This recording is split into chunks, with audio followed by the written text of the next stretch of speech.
easier and safer. Yes. So I assume that when this project is underway, the streets will be torn up to some degree, and in order to accomplish this. And so whenever the DPW and National Grid or whoever it is comes before us and asks about making changes to the streets, I always ask about the gas leaks, because this is a problem in Brookline. We have the second highest number of gas leaks in the state. We have some what are called super emitters. The stuff that's emitted is very bad for the health of our residents and for the environment. And I would like to make sure that National Grid and the town are in contact about this, so that the National Grid, and I understand that along Boylston Street anyway, that there are definitely some leaks there. I don't have a list now. I'm working on getting it. But I'm hoping that you will keep in mind that we need a plan to deal with these. We need a plan from National Grid with preferably notice to them that we will be opening, or presumably, if everything goes as planned, opening the streets, and this is their opportunity to fix the leaks. So I just wanted to put you on notice about that. Okay. I know there will be, as part of this project, there will be a whole bunch of coordination between MassDOT's contractor, MassDOT field engineer, our transportation and engineering division, so I'm sure there'll be opportunities to have discussions with National Grid. Thank you. Okay. Okay, any other questions on this item? We have a proscribed vote here. Let me get the right piece of paper.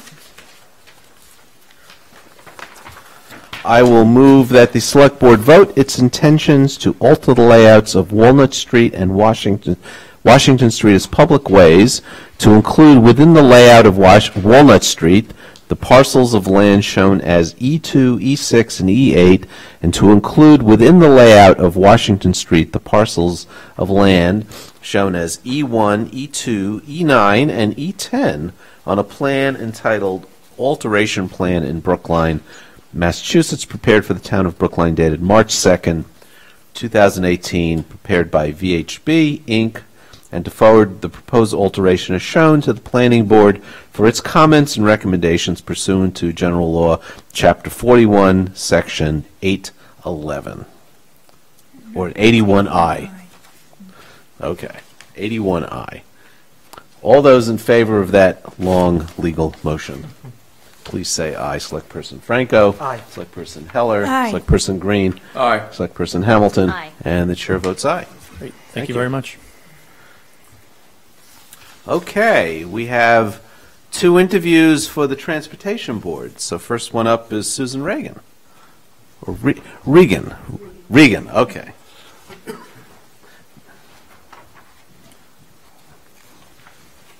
Well, welcome, and tell us about your interest in the Transportation Board, your background, why you want to do it. Okay. Well, I'm very excited to apply for one of these 2 open positions on the Transportation Board because I feel that... Speak into the mic so our vast TV audience can hear you. Doesn't sound any better. Yeah, that's... It's better for the television. Okay. I'm very excited to apply because I think that transportation issues, the issues that the Transportation Board deals with, are the most central to the quality of life in our town. I live in North Brookline on Lawton Street, and I've watched as the traffic volume has increased drastically, traffic speeds have increased, and this really affects the quality of life, increasing congestion, noise, reducing air quality, and reducing the safety for pedestrians. I would really like to see the complete streets policy that the town has adopted be implemented to the greatest extent possible, but of course that has to balance the needs of residents and local businesses. I'm not a transportation professional. I don't have any roadway design background. I don't bring any of that. But I do feel that I have both personal and professional experience that is relevant. On a personal level, I've lived in Brookline for 25 years, and I intend to stay here when I retire, so I have a really long-term commitment to the town, past and future. I've raised 2 children here, and so I know what it's like to worry as your children walk down Harvard Street to Devo, that they might get hit by turning vehicles. I also know what it's like to worry as your kids bike down Park Street to the high school. Again, safety is, I know what those worries are. In addition, my husband's parents lived with us until the end of their lives, and I watched them grow increasingly impaired in their mobility, and so I'm very aware of the transportation-related issues there. I am a bike commuter. I bike or walk wherever I can, and I also own a car. My husband drives to work, and I'm very sensitive to the concerns for parking, or particularly for people who are elderly or have young children. On a professional level, I'm a behavioral scientist. I'm in the Division of General Internal Medicine at Mass General. But my early work was in perception and cognition, and I feel that both of those issues are really relevant to traffic design. I have several decades of experience in collecting and analyzing data. I understand how to read research. And every day I work on multidisciplinary teams where I enjoy very much learning from and collaborating with experts in other fields. So I would really enjoy the opportunity to work with the professionals in the transportation department and on the board. Yeah, we've always tried to have a balance of folks on the transportation board. As the last chair used to say, he always pushed us to appoint what he called civilians, transportation civilians. That would be me. And the past chair made no bones that he was a transportation civilian. Now, a lot of the issues coming before the Transportation Board are real nuts and bolts and can be quite controversial. Most recently, the issue was in your neighborhood on Babcock Street. So, and we've been asking all the folks who've come before us, how would your approach to that problem? How would you approach that problem and problems like it?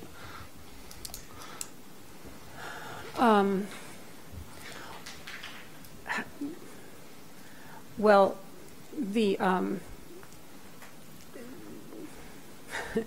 I don't know the restrictions that are placed on the Transportation Board in terms of how they have to hear evidence. I'm not familiar with that. There was a very long process that I participated in as a resident. Lots of meetings and discussions. People had an opportunity to say how they felt.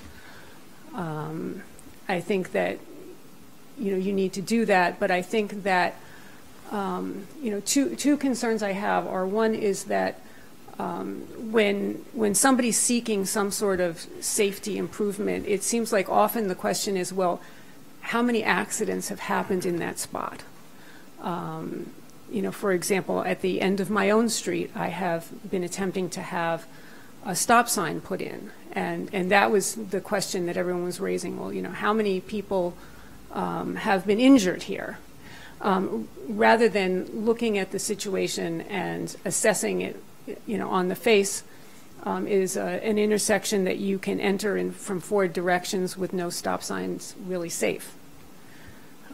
So I think that safety issues have to be paramount. I think that it is important to have a vision for the town, like where you want the town to go, and the complete streets policy, I think, is you know, is a great one. It's a great statement about where Brookline should be, and obviously compromises have to be made, and it's not a roadmap for how to make those compromises. But I don't know if that answers your question. So I guess yeah. Oh, no. No, you can finish the thought. Oh, no, I'm going to jump on to another thought. Okay. But I'll do Jump. it. Okay, so you sort of piqued my interest when you said you know how to read research. Mm-hmm. You know, this board receives a lot of research that people find strolling around the internet. Yeah. And, you know, this research, of course, proves their point of view. Mm-hmm. Give me some suggestions or thoughts as to how a board like this, or any board, should approach research that's presented to them when we're not experts in knowing how to read research. You know, what is it that you mean, and how does that really relate to how the Transportation Board or this board would look at information presented to them? Well, my approach is always to look at the data. I mean, I am a statistician. You know, there are over 90 publications of my statistical analyses. So I focus on what data is being presented, and I look at how it's collected and how it's been handled, and how the arguments being made flow from the data rather than from some point that somebody's trying to make. You know, these things aren't always transparent. Sometimes, you know, you have to dig around and look at other work that the author has done in order to understand what their biases might be. And the internet is a basically dangerous place. So. I mean, how do you judge data that is presented to you? That you know, one person can present one set of data, another set of data that's inconsistent. How does a board like this look at the stuff that's thrown at us? Well, that is a difficult thing, because you can have the same person collect the same data the same way and end up with different results, because there is a random element in most of the types of data you might look at.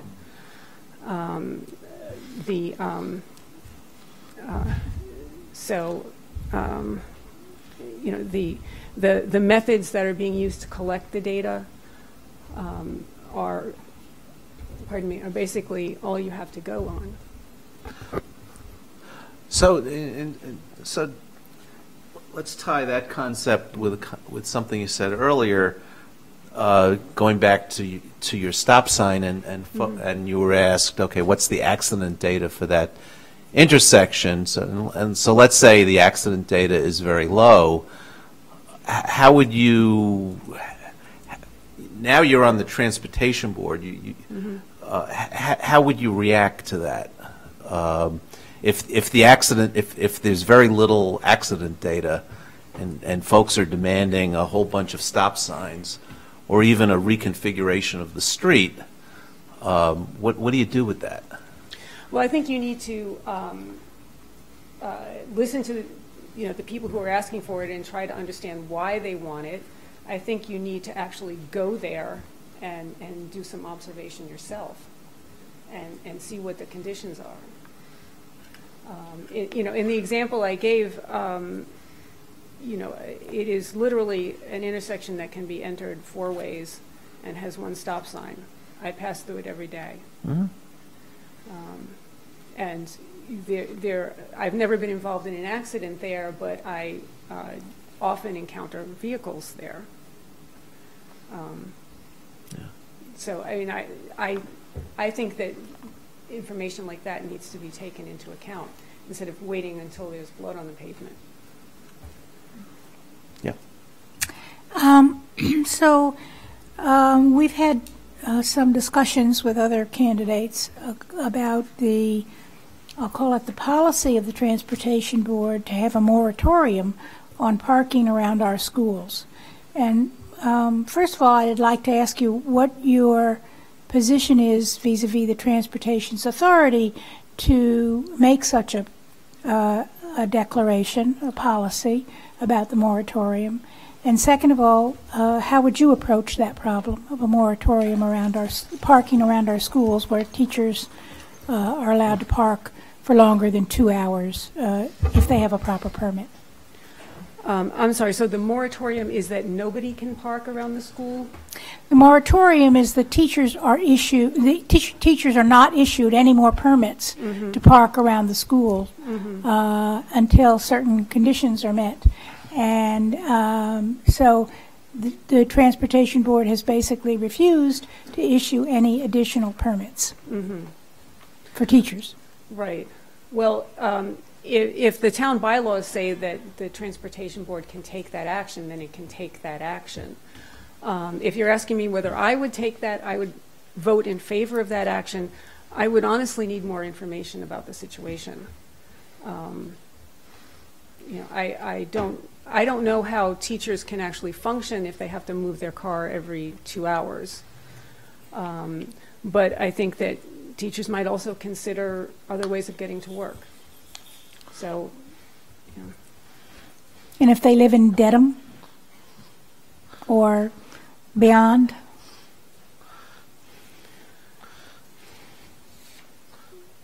Well, I mean, what is the town's policy? Are all employees guaranteed parking? No, but the question But is... teachers are? I'm No, just asking. Town employees are also issued permits. So all town employees can park on the street all day? Well, I don't know that all of them can, but town employees have traditionally had, if there's not a space for them in the town garages, they do park in the neighborhoods with permits. Mm-hmm. Well, I would assume that the teachers would be, have the same privileges that other employees, town employees, would have. I feel like you're trying to get me to take a strong position on this, and I don't really know all the facts around it. Okay, that's fair. Questions? Okay. So we're not making any decisions tonight. There are 2 openings, and I think we have at least after tonight 1, possibly 2, possibly more interviews. There's been a lot of competition for these 2 seats. So, okay, thank you very much. Ms. Levine, you're up. You've had the benefit of hearing the questions. No, I should have left. You did a wonderful job. You're very impressive. Hello. Howdy. Nice to see you. Tell us about yourself and your interest in the Transportation Board. So nice to see everyone. So one quick update. So I just recently accepted a new job and actually connects to not transportation, but something that I'll share around transportation. So I'm the new executive director of an organization that does poverty alleviation and emergency assistance for Jews in poverty in New England. And the office location is actually in Waltham. And so I now own a car, and I commute to work every day. So Different perspective, huh? totally different perspective. But it's very interesting because I am a user of all different types of transportation, and I will list off my transportation credentials in terms of the type of transportation that I use, because I am definitely, what do you call it, civilian. Transportation expert or not, but You're an expert user. I'm an expert user, that is true. I've been using the T for a very long time. I went to college here at Boston University, so I learned to use the T very quickly as a student, and I continue to use the T as I moved to Brookline. I've lived in Brookline for over 12 years, and I use the T up until this year to commute to work every single day. So I know how important the T is because to that point it was my only form of transportation to get to my job. But now that I have a car and I drive to work, I also realize that I absolutely couldn't get to my job without my car. So it's hugely important for me because that's how I am able to live in Brookline. So for me, it's great to be able to have all those different options. Sometimes I leave my car near my apartment and I take the T into the city. I had the opportunity to spend 2 days at the State House last week, and I was able to not have to use my car, take the T into the city. So I love having the opportunity to have all different modes of transportation. I own a bike. I use it recreationally. I love it, but it's not my main form of transportation. I do have a lot of friends that use bikes to commute. And I know that they really appreciate having that opportunity. So I'm interested in the Transportation Board because I think transportation is incredibly important.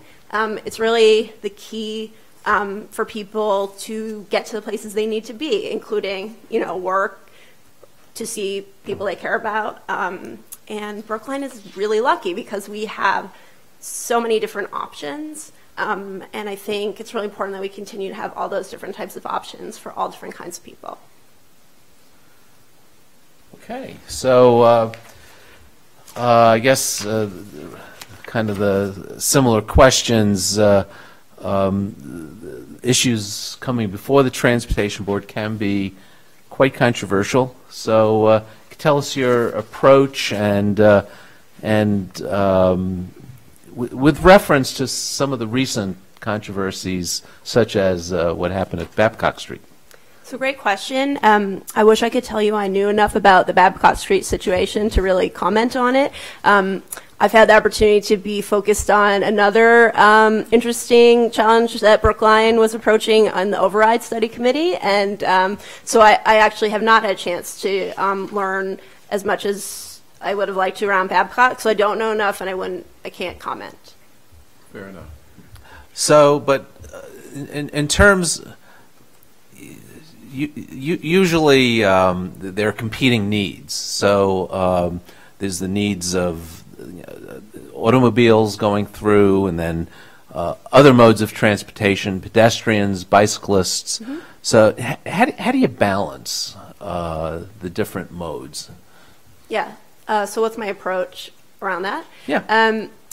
My first approach would be to listen to all sides. To I don't mean to call out Select Board Member Heather Hamilton, but I was speaking. But you will. But I will. I was speaking with one of our resident bike commuters, and they mentioned that Select Board Member Hamilton has made a terrific effort to reach out to them and hear their opinions on different issues, and I'm sure she's done that as well to the other folks in our community. I think that's really important. There are some modes of transportation and a lot of issues that I actually am not an expert on, but I think the key is to go out and listen, and also to learn from people. So I'm all ears. I think that's really the key, to listen to all the different sides, and then as a member of the Transportation Board to try to come to some consensus. Sort of related to that, one of the things that is thrown at the Board of Selectrons, yes. The Selectrons, right, is complete streets, and that's usually presented to us in order to support one position or another with respect to reconfiguring or working on a particular street.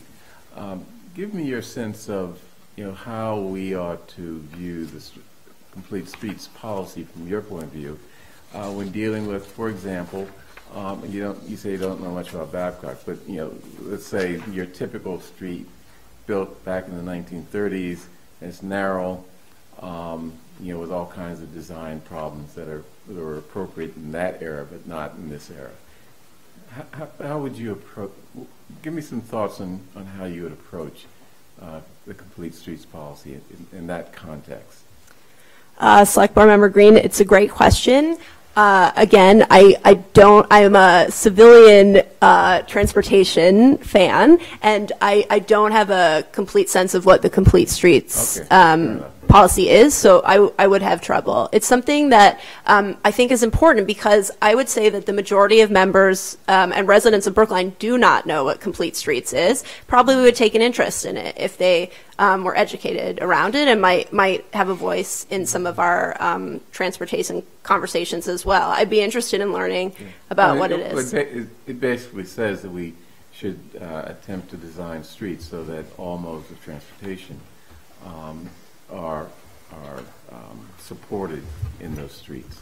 Then I would be possible. Then I would be supportive of that. Right, with a special emphasis toward the most vulnerable forms, such as pedestrians and bicyclists. So yes, I think it's a great idea. How do you implement that in the real world? So again, I would have to look at the exact language because in terms of the most vulnerable, I don't know. You know, I would have to look at what that looks like. Again, I drive a car to work every day. I think I drive a car to work to serve the most vulnerable in our community. So I think there are some considerations that we need to weigh. The purpose of how I use that car and where I'm going with it. And I think other people also choose to use their cars for different reasons, and I think a lot of them are very altruistic reasons.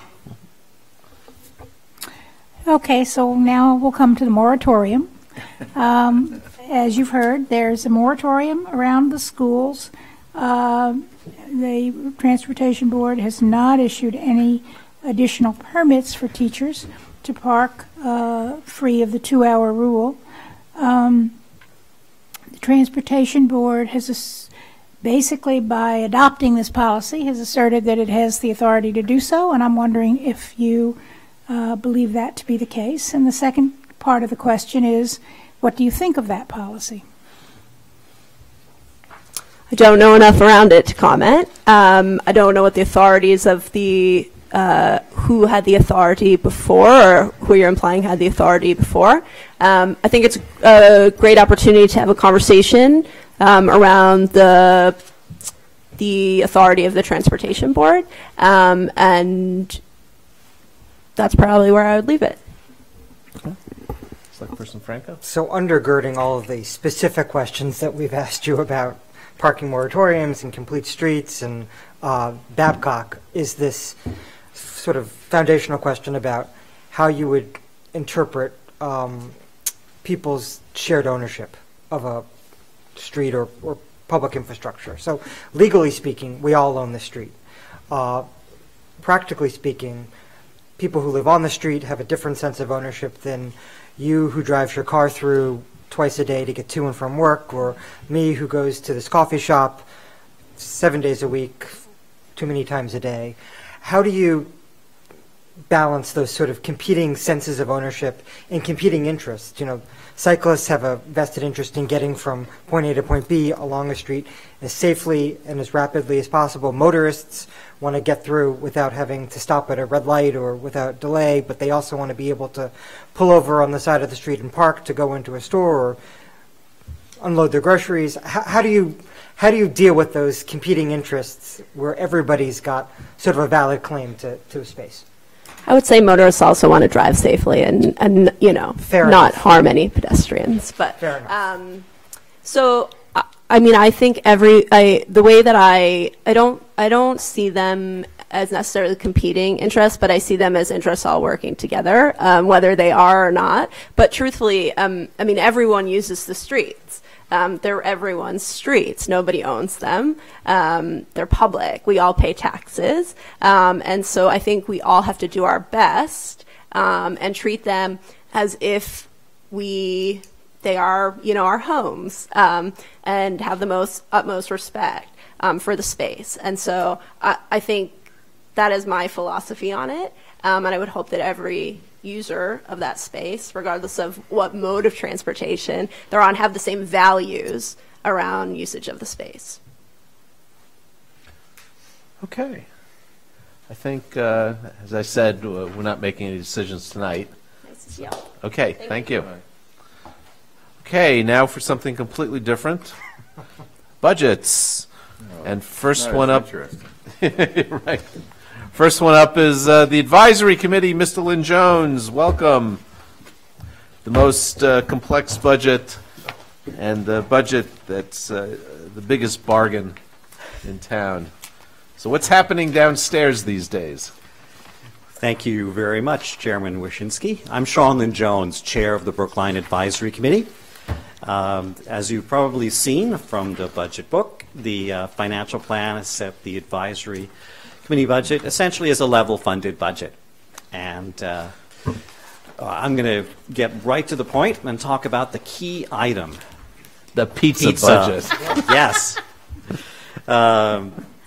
The fact is that the pizza budget has been level for more years than I can remember.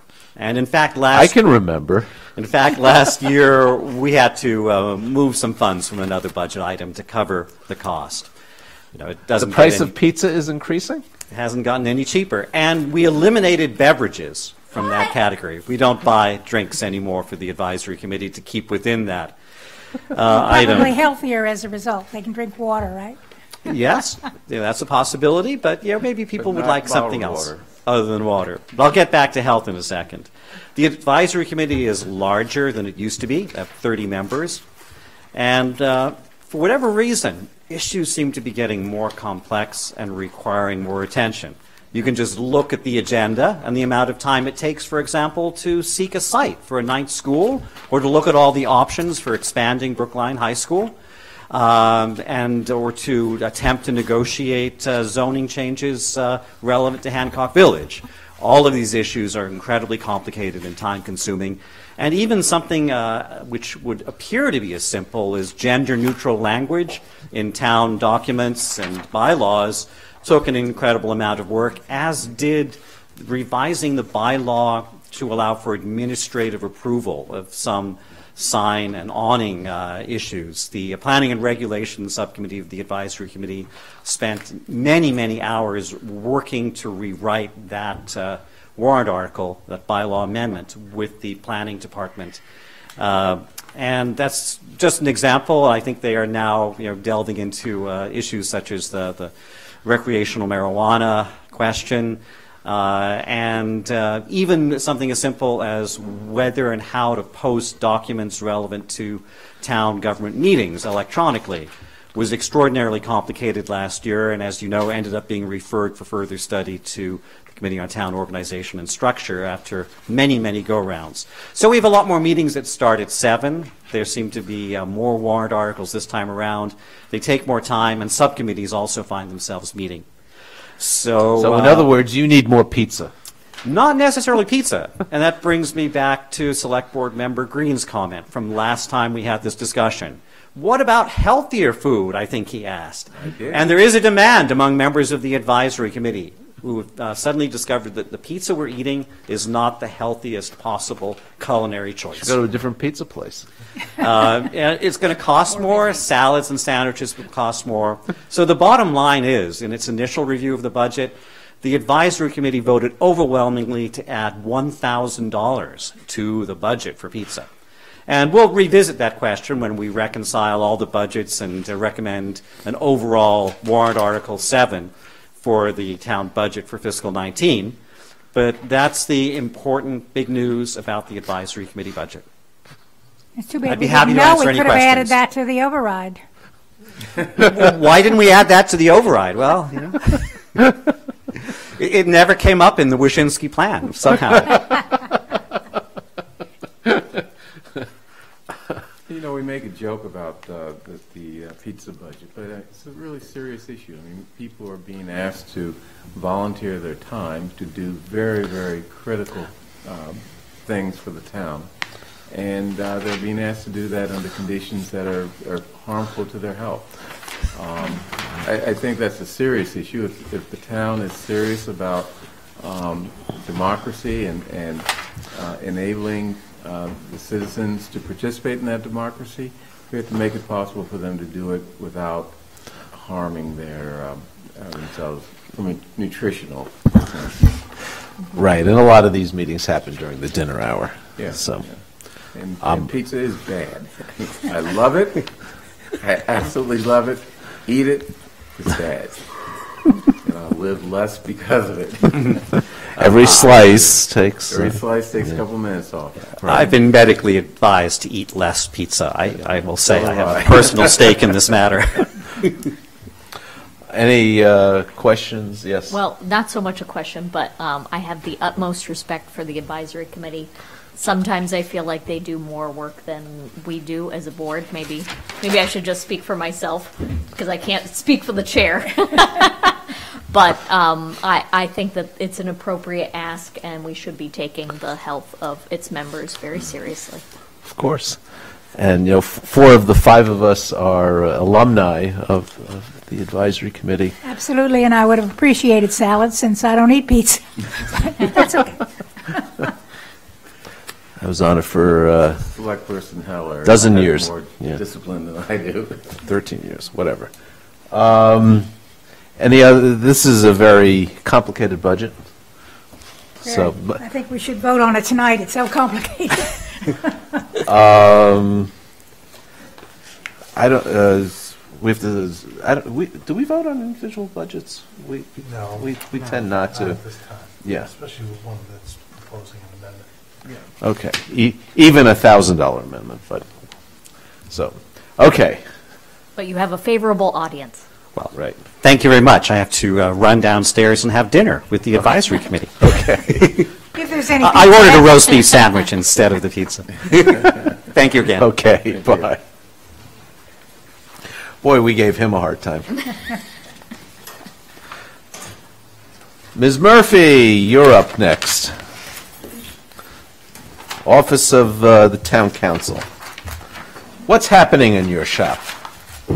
Good evening, Chairman, members of the board, Mr. Kleckner.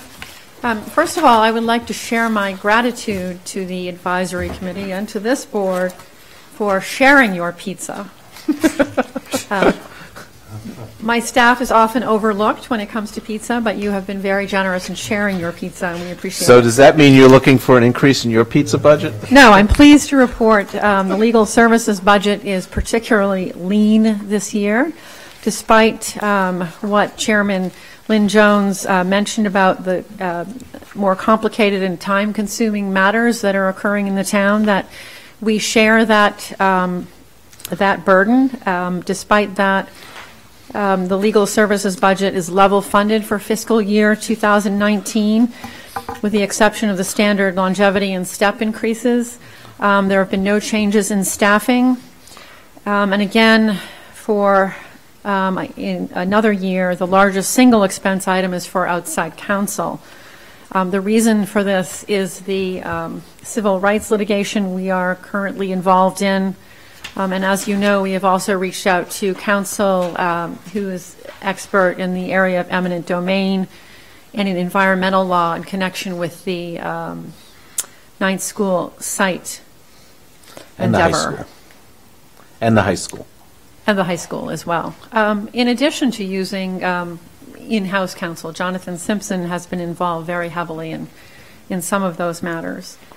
I did want to point out, we have over the years struggled with the workload indicators in the legal services budget material.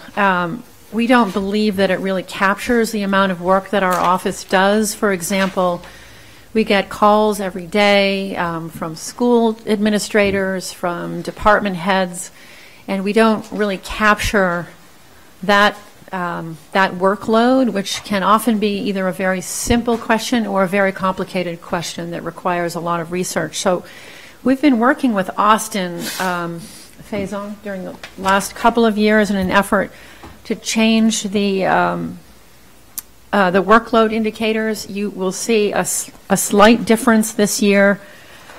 One change that I thought made a lot of sense is, for example, when we talk about claims, well, we might receive, 100 or so claims in a year, but we don't necessarily work on them.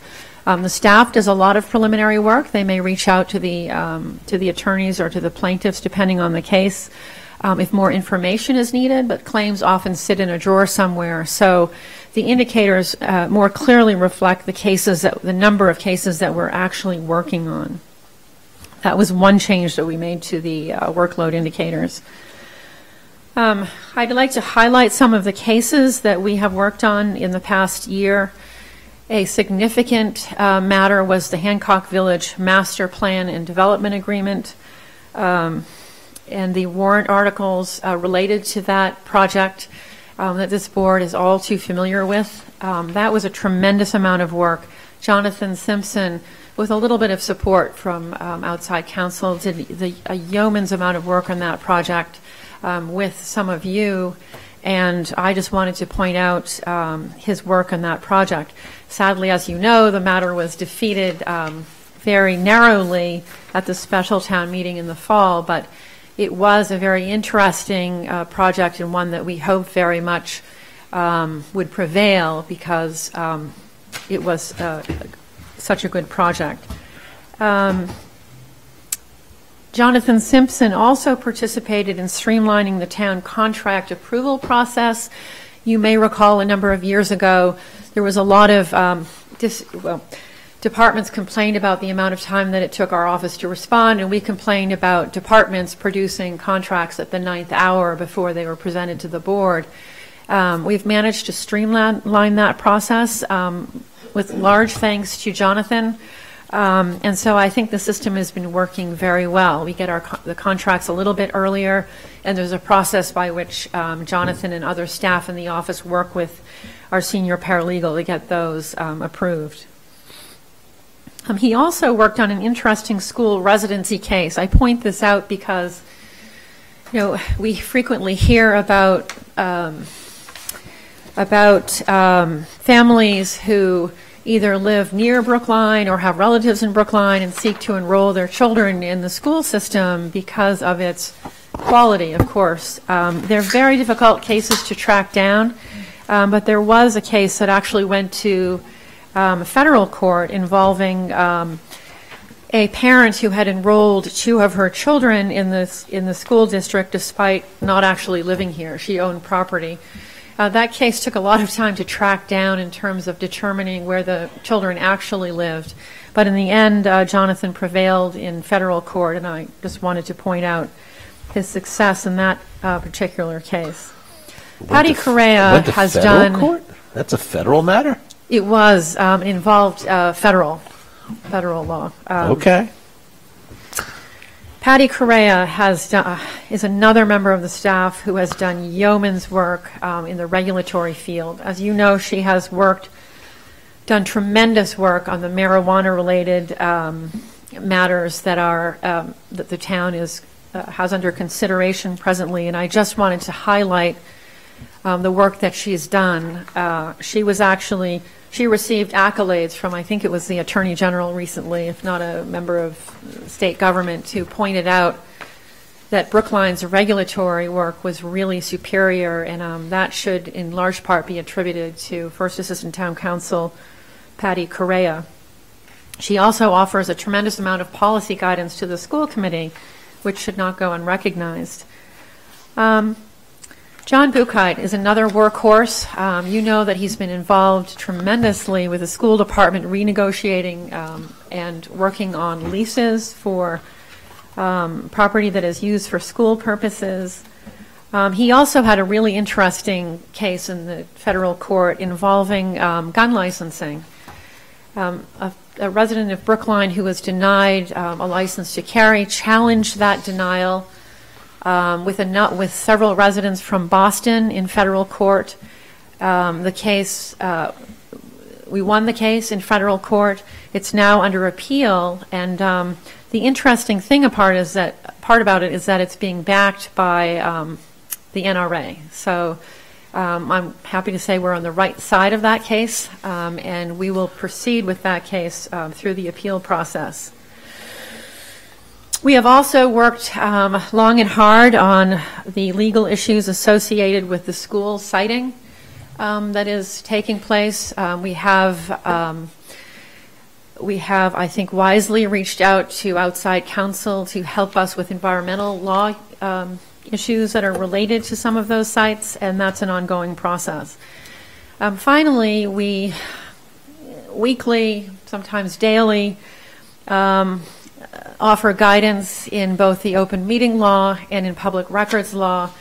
I must say that Records Access Officer Pat Ward, who you'll be hearing from on a future date, presumably, has worked very hard to get public records request responses out on a timely basis. We have provided guidance to him and to other record custodians, and that, I will say, has been a tremendous amount of work, particularly on the heels of the amendment to the legislation. So there is no shortage of work in our office, and if you have any questions, I would be very happy to answer them. Where do you cross the line where we spend a lot of money on outside counsel, and there's a point at which it's more cost effective to hire another attorney? How do we figure that out? So we have had some discussions. First of all, I would challenge the assertion that we spend a lot of money on outside counsel. I think if you look at the amount of work that we actually do, that expenditure is frankly quite low. At least the outside counsel work that is an extension of my office. Certainly the Human Resources Department has a separate arrangement with outside counsel for labor purposes.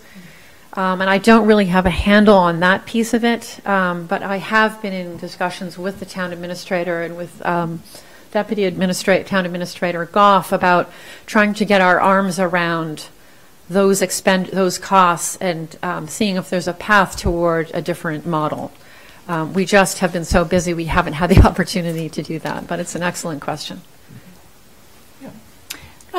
Sort of related to that, I have a couple of questions. The first is, you mentioned the case in federal court of the woman who was sending her children to the Brookline schools even though they didn't live here. And I would have thought that that law is fairly well established, and I'm wondering whether there was any opportunity to file for attorney fees against the losing party in this case. So my recollection is there was a federal question. The case involved the McKinney-Vento Act. The parent claimed that her children were homeless. And my recollection is that Mr. Simpson did recover attorney's costs for a hearing where I believe either the plaintiff or the hearing didn't show up. So that effort was in fact made. Yeah, I would think that wherever we could, if we can recoup attorney fees, that would be a good thing, especially when we have outside counsel. But that case was handled in-house. Yeah, but even so, I mean, it's still costing the town. You're not able to focus on other matters that are pressing because you're focused on this. Certainly true. So, but I'm wondering, you talked before about the workload indicators, and I see in the list here that you don't have any, maybe I'm missing it, any contacts around telephone inquiries.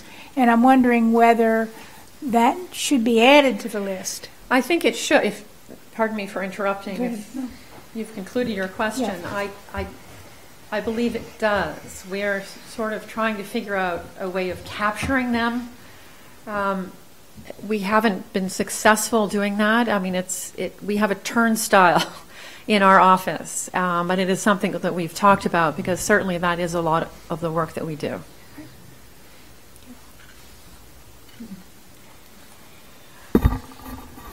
I've asked several departments whose budgets we've reviewed about their adoption of technology, and I confess I'm not really sure how to construct the question in your case, but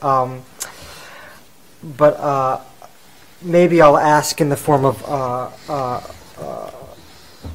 public records. So I know that members of this board have been subject to public records requests before, particularly around our correspondence.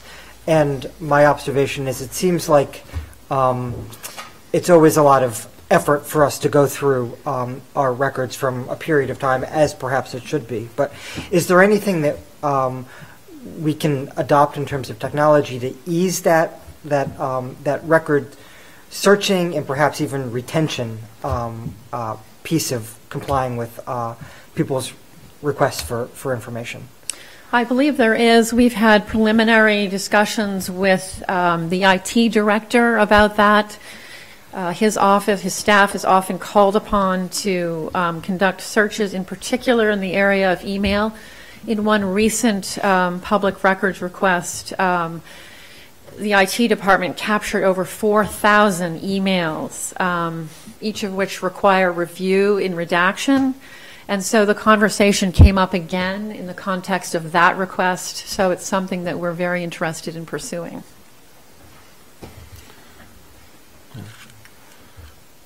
Okay, I think that's it. Very good. Thank you. Thank Good you. evening. Mr. Stokes, you're up.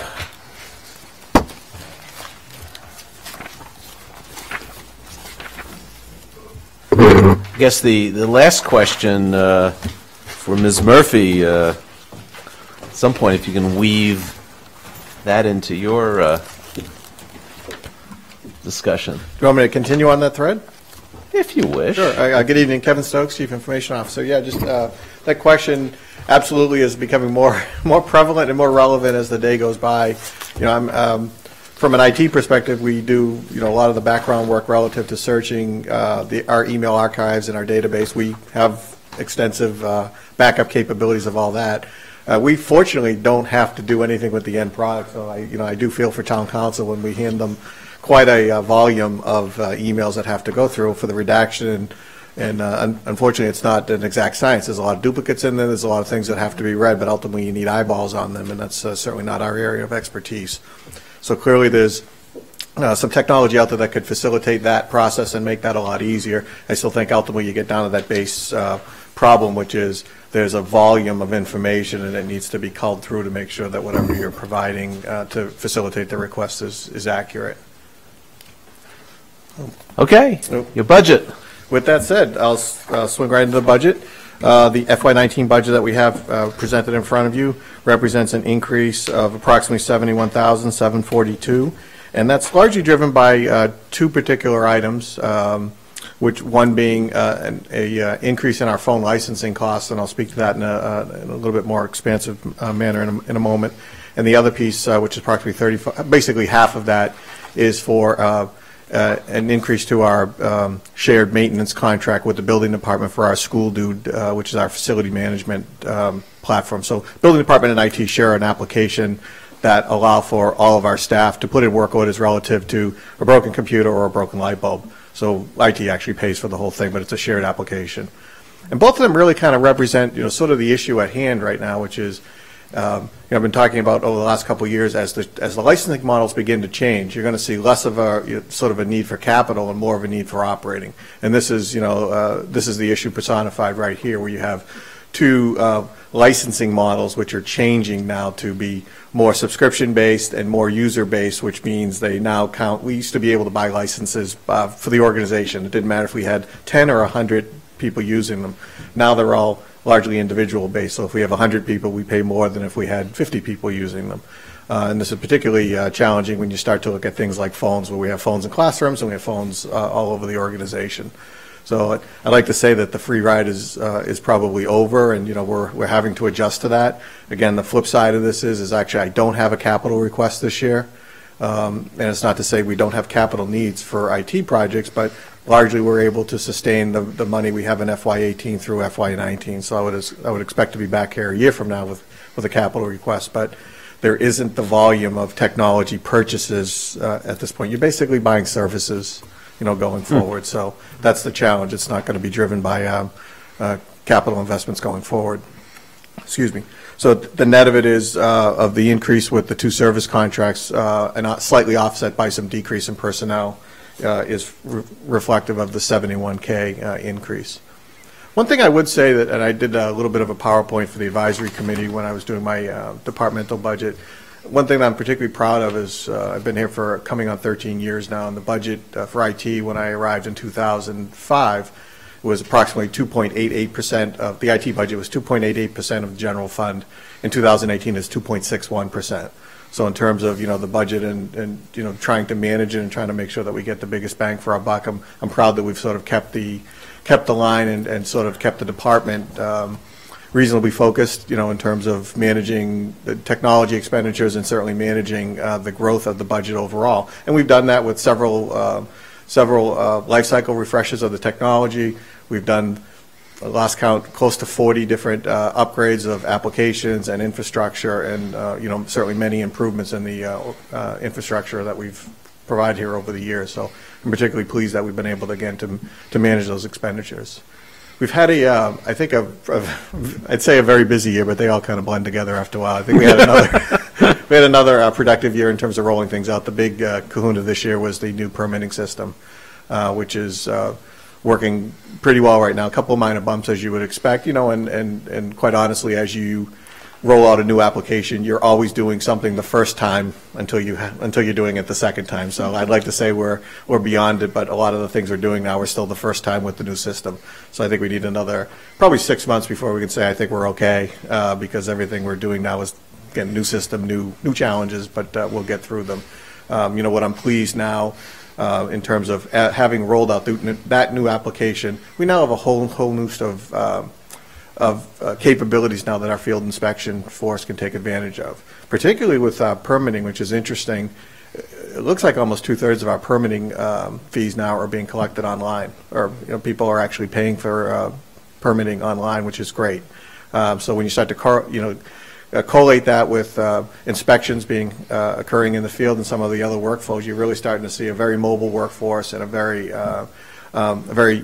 user-friendly system that enables folks to really leverage the convenience of doing things online, and we're actually recognizing the efficiency on the back end. So that's what we're working towards right now. I think we have approximately 20 some odd folks right now that are either doing some form of inspections or evaluations in the field with some type of mobile technology, which is great. So working on those improvements, and although you'll see a lot of departments talking about their workload indicators or their metrics, I think we're all wrestling with that right now in terms of what does that look like sort of in this new world order, in terms of trying to quantify the output of a department based on new technologies being available and certainly new technologies being utilized. I see the website in front of us. That's one of our challenges of the day right now as we start to give that a little bit of a facelift here over the next couple of months. Nothing major, but certainly there's some data that will give us some pointers in terms of changing some of the navigation a little bit. We do have an open invite to town meeting members to form a little bit of a group to work with us to get some of their input. We've done some surveys to the public, so we're trying to make sure we get as much information as possible. Again, so we don't want to change too much on it because the websites have some very important functions, and we need to make sure that we don't make things difficult to find. But it does obviously need a little bit of a facelift. Yeah, one of the complaints I've heard, or I experience and have heard, is you kind of. I know we've tried to address it. I don't know if we've been successful in to really find what you need. You kind of have to know the way the town is organized. Yeah. And other governmental entities perhaps have done a better job of trying to make it more functionally organized as opposed to departmentally organized. Yeah, I mean, quite honestly, the challenge we have is that it's, and I apologize if I offend anyone, it's a business website. 80% of the traffic is paying for something, buying something, or trying to perform a transaction. The government stuff is sort of ancillary to that, but what we have to do is make sure that there's equal ways to find information, and the access to that information is simplified, and as we say, no more than 3 clicks to get there. But, for all intents and purposes, those 6 buttons on the left are the vast majority of the activity that goes on in the website. People want to get there, complete a transaction, and then go on to whatever else they're doing. So that's part of what we really have to focus on, is how do we make that a simpler process. And there's certainly a lot of conversation beyond that as you get into paying some of the bills. We've heard a lot of feedback around simplifying the payment of your common household bills, excise tax, property tax, et cetera. That's actually, it's a very interesting dynamic of where we're at now, which is, 8 or 10 years ago was, geez, let's get some things online so people can, pay bills online, which is great. Now it's like, I don't want to go on 8 times and pay 8 bills. I want to go on once, and I want to be able to, I want you to know what bills I have to pay and be able to do that more seamlessly than I can do it right now, which is great feedback. So that really shows you that, the adoption is there, the expectations are higher, and we need to be able to stay ahead of that. And that's, quite frankly, where we're at right now. That's it. I will ask perhaps an impolite question. Sure. I'll preface it with saying you are in a unique position when we only see you or hear from you when something has gone horribly wrong, right? We take. It's not that I don't enjoy being here, but we enjoy having you, but the website, people don't really think about it. It's sort of become standard business, and the Brook Online system, it works almost too well. So when there's an interruption, you're on the hot seat. And there's been a story recently in the national press about when things have gone horribly wrong. I wonder if you could, without divulging trade secrets or the secret passwords into the Brookline system, comment on how we're positioned, and how we're so much better positioned than the city of Atlanta. I presume you're referring to the police department website being offline yesterday morning? Was I? Well, no, I didn't even know that. So. He was referring to what's going on in Atlanta, the ransomware. Yes. That was me. Thank you. No, in terms of, just some of the backstory here, we had an incident a couple of months ago where our enterprise was phished, a malicious email that came in, and, unfortunately, a couple of folks had acted on that, which actually gave it some legs, and, things sort of propagated. Unfortunately, at the end of the day, if bad people have your account login and your account credentials, they're able to do what you can do. That's always the danger in this. We're fortunate in that we had proper controls in place and we had proper escalation procedures in place that we were able to get in front of that and act very quickly. It was a little bit nerve-wracking in that it was a short week. It was actually the week of Thanksgiving. So a lot of people were short-staffed that week, so trying to get to the right people very quickly, we did get a little bit fortunate in that we were able to escalate it. The town administrator was very involved. I think we were fortunate that the police chief happened to be walking through the hallway at the time that we were uncovering some things, so we very quickly were able to mobilize our force to be able to divide and conquer on that particular problem. What it does highlight is that there's two elements to IT security. There's all of the things that you do to protect the websites and the e-commerce activity and the data and all those types of things, which are technical in nature and they revolve around particular safeguards. And then you have the human element of that. And humans have capability and they have privileges and they have motivations and they have, flaws, for lack of a better term. And at the end of the day, there's a lot of education and there's a lot of awareness that's really incumbent upon us to continue to drive this message around think before you click, making sure that folks are understanding what threats are out there in the world and how to react to them and how to be safe online. So it's as they say, it's a teachable moment. It wasn't the most entertaining week of the year, but it gave us the opportunity to really I think do some soul searching and be very reflective on recognizing the risk. We're not a small podunk little community that's immune to all this. We're just as visible and just as much of a target as anybody out there that's out there. So I think the net of it was positive. The activity itself is certainly something that was eye-opening, and it gave us a lot of things to I think continue to focus on. We're not over and things are not resolved. This is a process and an evolution on our part to continue to raise the bar internally on how we can get better at preparing for these types of events. You mentioned the word feedback before, and I wondered whether you built in a system of feedback for those people who are requesting permits online. I have heard some comments about the difficulties initially, especially of working their way through the system, and maybe it just takes, keep doing it. But I wonder if you have some sort of survey monkey or whatever they call that thing, where people can respond about what they find are the difficulties and suggestions for streamlining. We use surveys quite a bit in other areas. We haven't actually used them in that particular area. We are, out honestly working with the building department on many of the permitting workflows. And that's kind of where we're at right now, because I think at Lost Hole, it's approximately 150 some odd different workflows as we're rolling this out. And that's really what you're referring to, is the workflow, which is if something can be done in 4 steps as opposed to 6 steps. That makes the experience better, that makes it more efficient, that makes it less troubling for the person that's on the other end of that. And that's definitely where the focus is right now, because we were able to move them over online, which is great, and move them over to the new application, which is fine. What we really need to do, and this is the job, is make these simpler and make these more intuitive to the user so that we actually, can get to a point where we can, say, yeah, we are improving in that. I think we know the answer to it. It needs to be better, but we don't have an actual online survey for that particular piece at the moment. But certainly that's good comment and feedback on your part that we can consider. Yes. Yeah. The comments or criticisms I receive, not a lot, but they have to do with people who are volunteering for various boards and commissions around town. And they go to the website, and on the left there are all the business links, but no departments, boards and commissions, which is what these people want to get quick access to. And then they go up to government, get that pulled out menu, and then they have to go around looking for the right one, and there's 4 or 5 clicks before they get to where they want to be. It has to be some way to fix that, because that really is very frustrating to me, as well as the few people who have actually complained to me about it. No, I wholeheartedly agree, and that's something that we do want to have raised in prominence.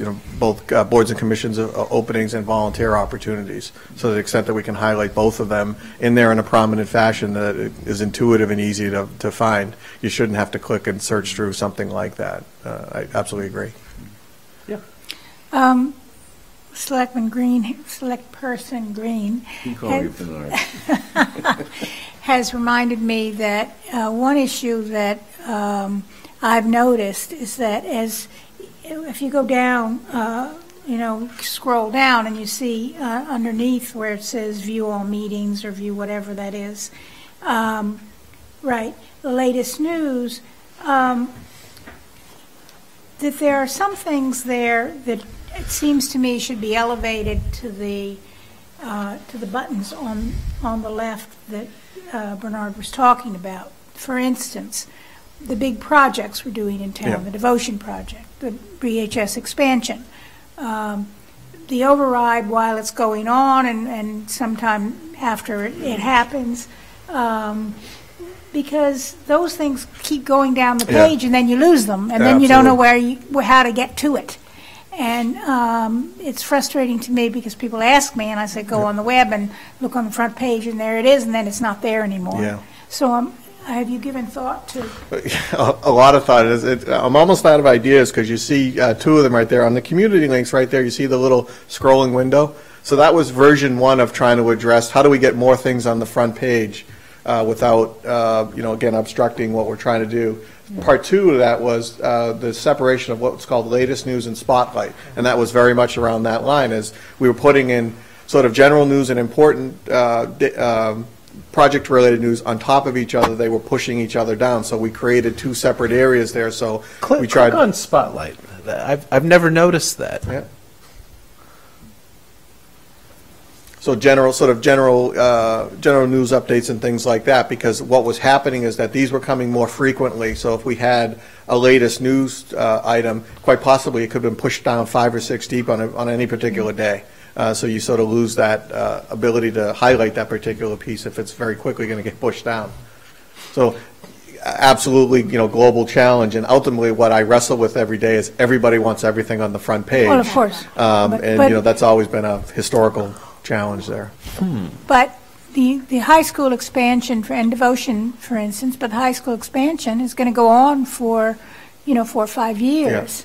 Yeah. It's been going on already for almost 2 years. So the question is, when you're having someone go on the website, where they're looking for it, they're putting it at the top, but sometimes they get a whole bunch of stuff that doesn't come up.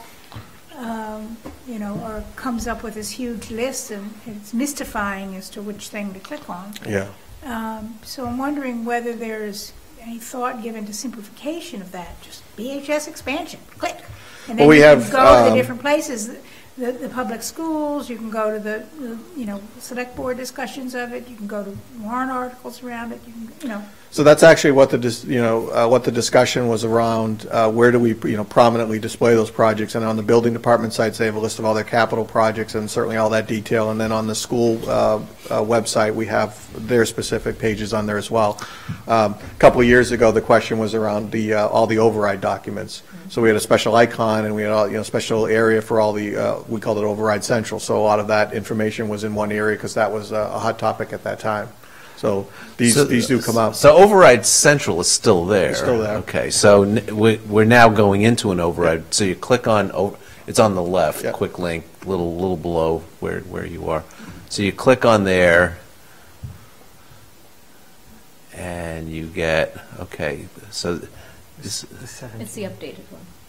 so it's updated as of, Looks like September. It's got, I mean, if you scroll down, all the documents and There you go. everything that we've talked about are Yeah. there.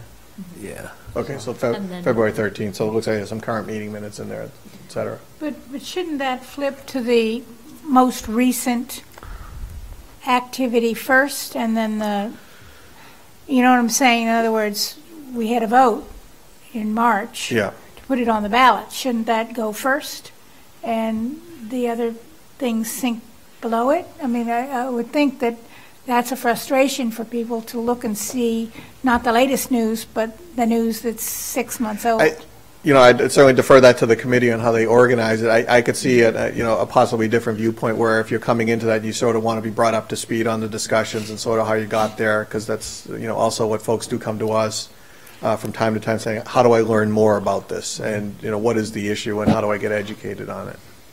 So yes, I agree, but I also see the other side of that point. Yeah, another pet peeve. Go back to the homepage. Sorry to do this to you. It's all right. You know where to go. So you click on Brookline Public Schools, and I would think it would take me to the public schools site. So, boom. Okay, yeah. so now I have to look at this, and I'm thinking, oh, this isn't the school site. So then I have to click on Public Schools of Brookline. So you do that.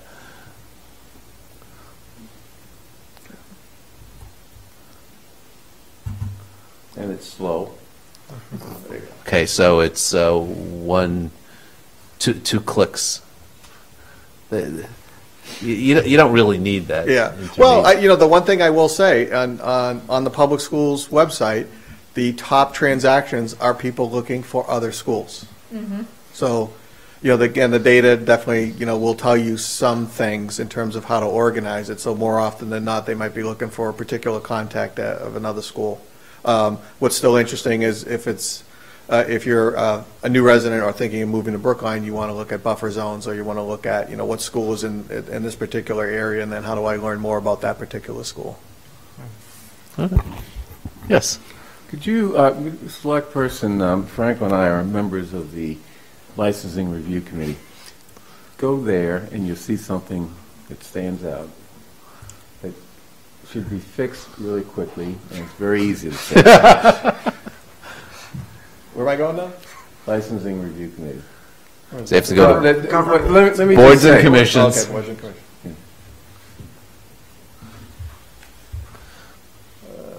Or at the bottom, Yeah, there's All right, I'm used to going this way. See, I have that problem too. I mean, so L for licensing. A lot of boards and commissions. There's a lot of boards and commissions, yes. Some of them down- are. down more. This can probably be cleaned up a bit. Licensing Review Committee? There you go. Who's Betsy DeWitt? And Ken Goldstein. Yes. Goldstein. Yeah, old. Yeah, this needs to be updated. Anyway, I didn't mean to point Oh, out, that I- embarrass you, but just No, but I would, something that. Yeah, this is quite an old list. I would say that there's probably more than one instance of that particular issue. So that So also that's represents. not your, I mean, who would be the person that would update, for example, this committee? Particularly, well, specifically, it's typically whomever owns the page. So as, from an IT perspective, we've kind of, over the last couple of years, have we engaged either departments or owners of the particular content to update their page. I think it's probably my office, so we'll do it right tomorrow. Select Person Franco wants to get off the webpage. Now that we've raked you over the coals about the website, It's good feedback. I'll take notes. I want to bring us sort of full circle to something that we heard from you at the start of your presentation, and we heard from Town Council, and that's about the struggles with the workload indicators. Last year, I asked you some questions about visualization of data, how to empower the user to take the vast amounts of data that we have and combine it in interesting ways to presumably demonstrate the scope and the depth of the work that's being done. Can you give an update on that sort of effort? Have we acquired a system? Are we thinking about acquiring a system? Do we think it's a good idea or a bad idea? It's a great idea, and it's absolutely what we're focused on right now. Just to your earlier point, specifically to my department, that's a perfect example. So my workload indicators are around server availability and network uptime, which are 99 point something or other. The takeaway is nobody cares if it's less than 100%. It needs to be at 100%, and there's anything less than that is really unacceptable. So to the extent you're dealing with very small and very discrete numbers at that point, it's challenging to say 99 point something something something, because less than 100 is really unacceptable at that point. So we have to figure out what that means, and our challenge is now we have 86 applications that we support. 26 of them are on site, which we control, we manage, we see them and we can touch them, and then the vast majority of them are out in the cloud somewhere. So we're managing through third parties, and their uptime and the way they do things and their practices and procedures ultimately affect our perception. So that's it's a different type of a challenge in terms of how do you manage somebody that you don't technically manage. I can't fire any of them and I can't yell at them, although I do from time to time. But our challenge is that in that ecosystem we have a supply chain that's quite large and quite extensive. So that's it's a work in progress around what that means and how do you actually tell a story. There's a larger context I think around IT right now, which is, again, if you compare and contrast the last 10 years ago when we were building infrastructure, acquiring technology, making investments, a lot of it was around that, and do we have the ability to do X? If you fast forward to 2018, we have the ability to do pretty much everything we need to do. Now is it user friendly? What's the experience? Do people like the transaction? And and how efficient are we doing that? So which leads to how do we start to measure that performance, both in terms of efficiency and satisfaction? So we've got a working group here headed by the town administrator. Myself and several department heads are a part of that group, leading the efforts to try to figure out how to really manage a lot of these cross-jurisdictional issues. So when you're looking at things like this, where you're just looking at content on the website and navigation, there might be 2 or 3 departments that have ownership in some piece of that conversation. So how do you get all those folks together? Because we really need to focus on the experience for the end user. And that's really where we're at right now. The good thing is that's where we're at. Different problems, different day. But when it comes down to it, that's exactly the outcome that we need to be striving for, because it really is about the experience.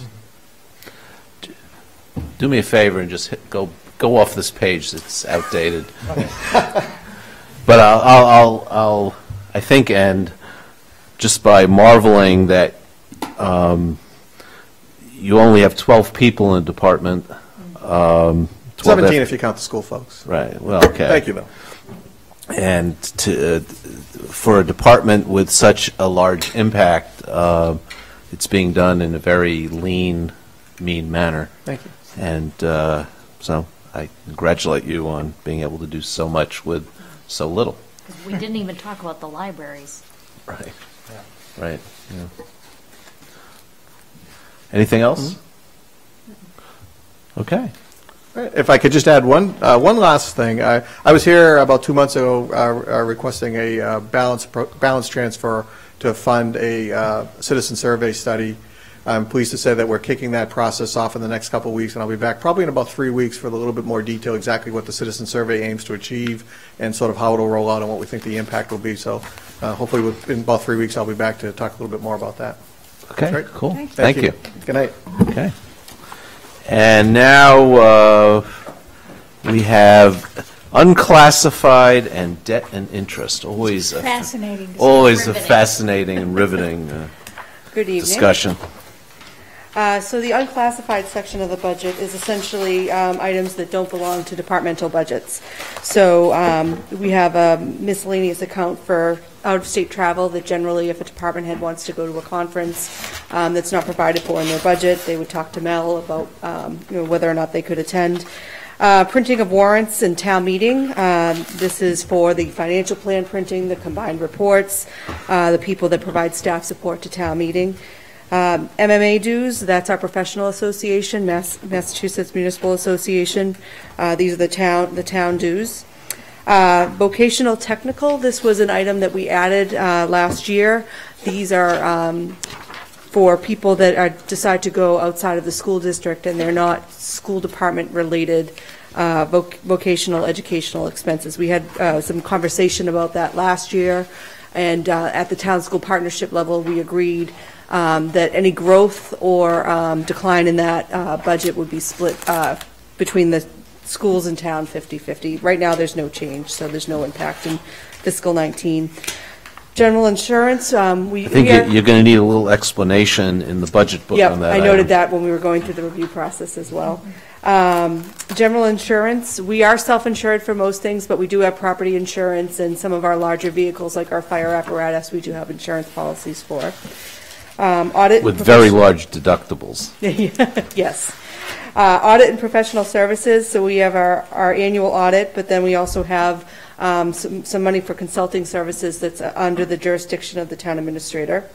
The contingency fund, that's generally what we use to basically support some of the work of the Board of Selectmen, essentially around the dinners for the board and any other kind of official duties that require some attention as well. Our liability catastrophe fund, that has a target of 1% of prior year net revenue, so the $253,000 item there is what's needed to get it back to that 1% target. This is per the town's fiscal policies. Our Affordable Housing Trust Fund, that is an allocation of free cash based on the availability of free cash after we've kind of satisfied the town's priorities of funding the reserve fund, looking at the CIP, funding the CIP, and looking at the overall fund balance position of the town. So a little bit, slight reduction there based on the free cash availability for that item. And then we have our reserve fund. So for our reserve fund, it has the same target as the liability fund, which is 1% of prior year net revenue. A piece of the reserve fund is funded within the property tax, and then a piece of it is funded within free cash. So you can see that is growing by about $89,000 next year. Then moving on to debt and interest, you should have a memo in your packet from me that has some revised numbers around debt and interest, primarily because of the way that we are structuring the devotion school borrowing. When we had prepared the financial plan, we anticipated that we would be borrowing the remainder of what was authorized for the devotion school. It's still a little too soon to say what we're going to need to close out the project, so we felt that we needed to hold back and not borrow the full amount. So you'll see a little bit of a lower impact in fiscal 19 as a result. Right, and we can't overborrow because if we borrow, we have to spend it on the project that we are claiming that or we would need to do a borrowing. bond rescission if we borrowed too much as well. Right. Yep. Right. So even though we know interest rates are going up, it's prudence demands that we try to hold the borrowing back until we know that how much the project actually is going to cost. So. In connection with that, so I don't recall the figures on devotion. Maybe you do. When we had that on the ballot 3 years ago, I think you used a figure of 5% for the bonds and devotion, but I don't think so far we've gotten near that, have we? So the assumptions for devotion are the same assumptions that we've been holding for the high school project, which has been a 5% assumption. When we get closer to the actual bond sale, we generally reduce those assumptions. But for what our actual experience was, it was more around 3.11%. Right. So, in fact, instead of costing X, is what we told the taxpayers to expect, it's actually going to cost Y. Well, we won't really know that until we're finished with the last Correct. round of borrowing. And one of the other uncertainties around that is the level of MSBA reimbursement. Right. Which we think is going to be higher. It generally is higher than what the initial commitment for grant funding is. Okay. So the Y hopefully is a little lower than we told Yeah. the taxpayers during the last override. Any questions bonds on either unclassified bond and debt and interest? Those are kind of, as even though it's a lot of money, the budgeting is very straightforward, and it's just stuff we do every year. So. And it relies on policies that we Right. adhere to religiously. And, Right. Which is one of the reasons we have a AAA bond rating. Exactly. Right. Exactly. Which saves us money in the long run. Right. It's all a cycle. Okay, I'm going to suggest we take a 10-minute recess. The next item is noticed for 8 o'clock.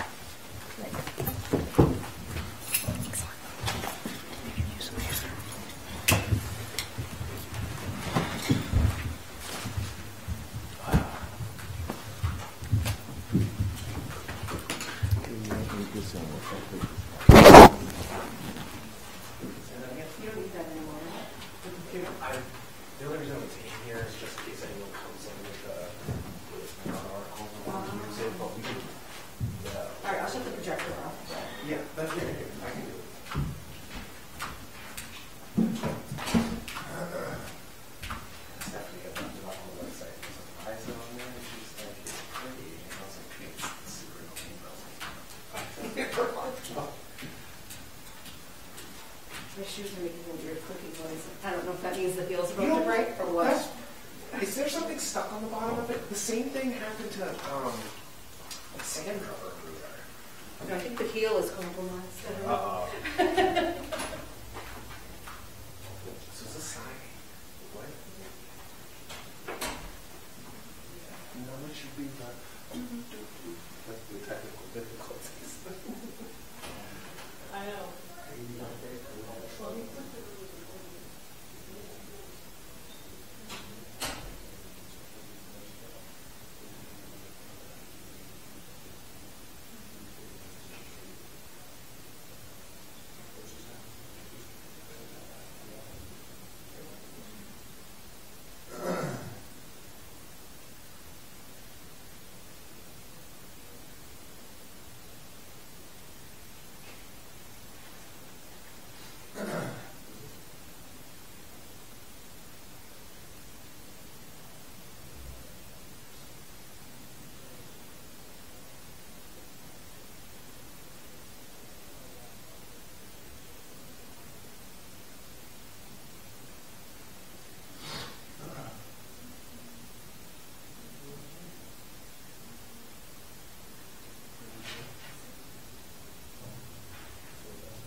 There's nobody here at all. We're 8 o'clock, and they can feed this whole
head of the advisory committee.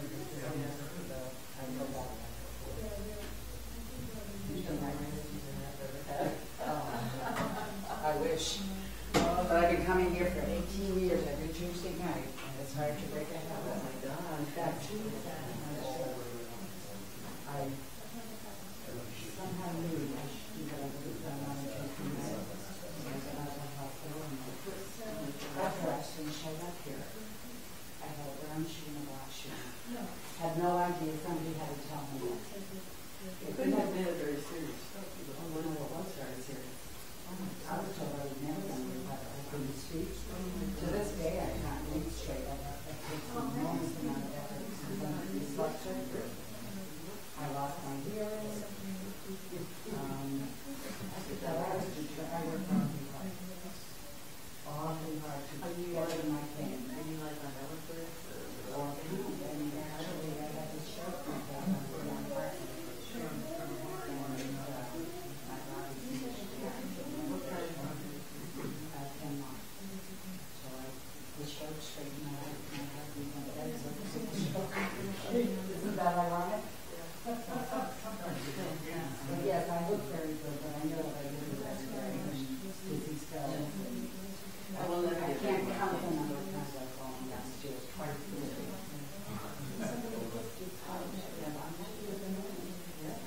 I'm a neurologist,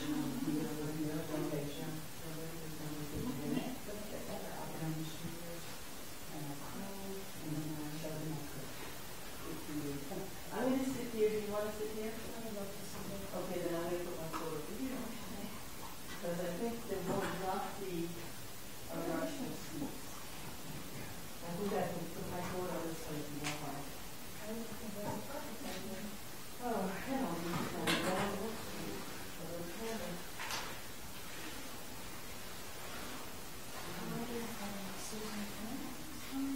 I don't know.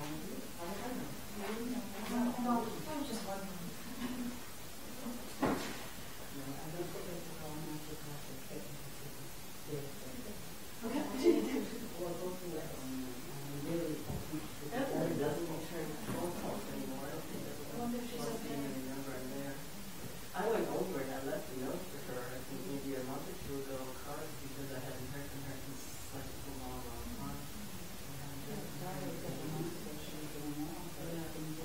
No, I think she's fine. I think she's just, well, I don't know, fine. Relative, everything at our age is fine as relative. Oh, but kind of longer with the different things. Tell me about it. And one more person told me, oh, that's degenerative. Yes, I know. No, it's not. You know what? Everything's degenerative.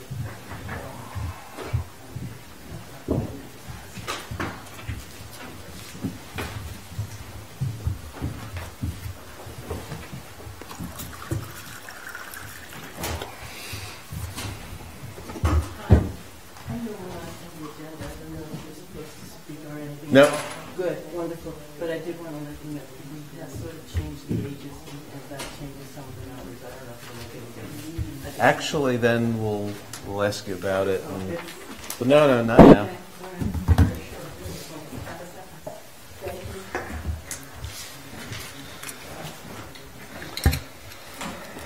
Okay, we're back in session, and we now have a public hearing on the application of Brookline Dining Group doing business as Hamilton for concerning the alterations of premises, and you guys have been before us before, and our council and our manager record are in traffic, so I have no problem standing in because I know we probably have a time schedule, so I have no problem, chatting with you guys. And just a correction, I think, basically. Right. So why don't you introduce yourself? Tim McCaslin, managing partner at Brookline Dining Group, LLC.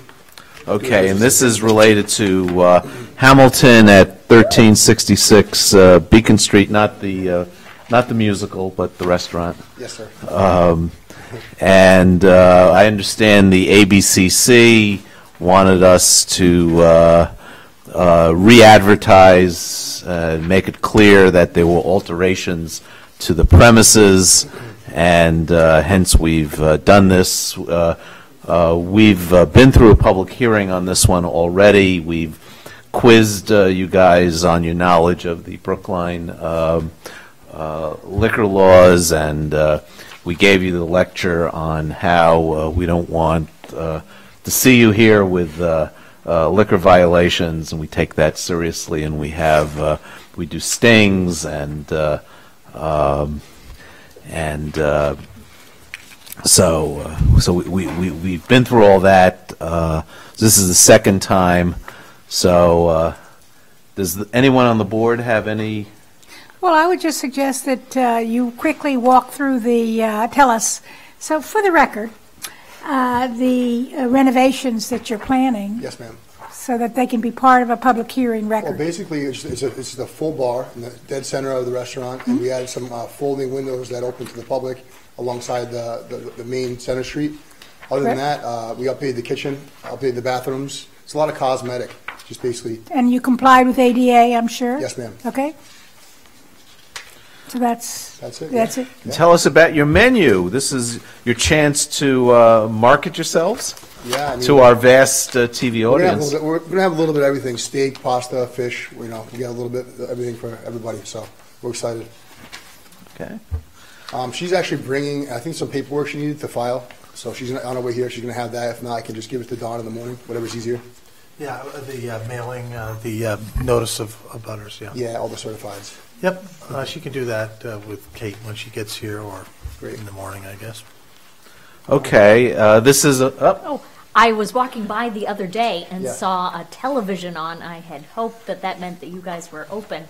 When is your opening? Yeah, we're just testing plan? all our TVs and sound systems. Well, really, after here, it's back into the ABCC hands. So we're pretty much ready. All our inspections are just about done. Just putting in the furniture together and stuff like that, odds and ends. Excellent. Yeah, hopefully marathon Monday, but how things One go. can dream. I know, exactly what it is. any other questions? This is a public hearing. If anyone here wishes to speak on this application, this is your time, or forever hold your peace. Okay, I think we're ready for a motion. I'll move that we approve the application of Brookline Dining Group, LLC, doing business as Hamilton, David Ferrando, manager, for alterations to the premises at 1366 Beacon Street. The alterations include 4 new windows on the Center Street side of the building, a new bar consisting of 25 seats, a redesignation of entrances and exits to the premises with additional 5 emergency exits, and a new floor plan showing a reconfigured seating of 130. Occupancy is 150. All those in favor, please say aye. Select person Franco. Aye. Select person Heller. Aye. Select person Green. Aye. Select person Hamilton. Aye. And the chair votes aye. Thank you very much. I appreciate your time. Okay. No, across the street from Lady Grace. Korean barbecue place. It's on the other side of Center Street from where Lady Grace was. Where a Korean barbecue restaurant used to be. Right. It was a Korean barbecue with blue awning.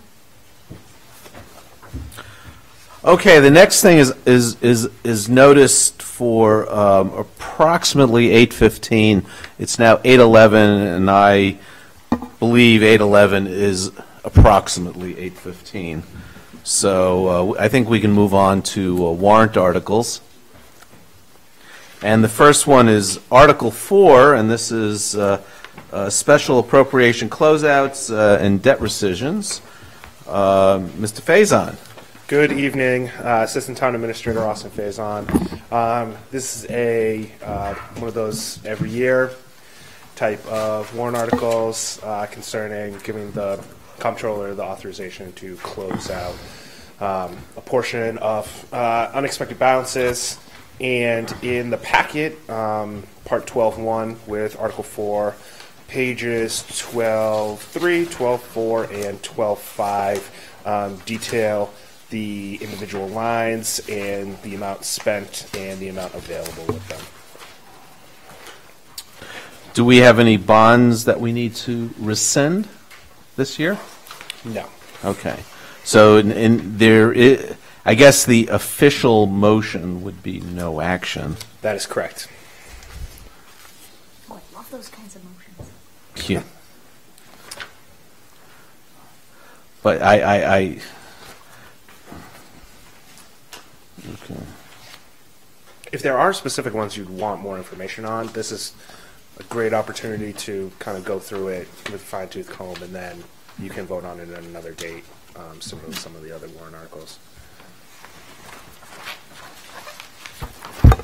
I mean, by my reading, the complete projects that I saw, there's, I think in one case, $10 left, and another $541, so.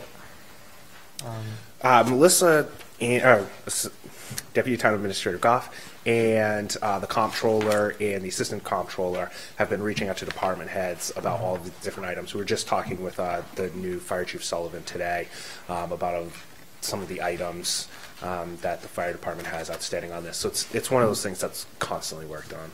So should we take a vote or should we defer it? Well, if there's any items that the board wants additional information on, please let us know. But otherwise, at this point, a vote of no action we think is appropriate. I'm okay with a no action vote at this time. Just to dispose of it. There's nothing here that hits me.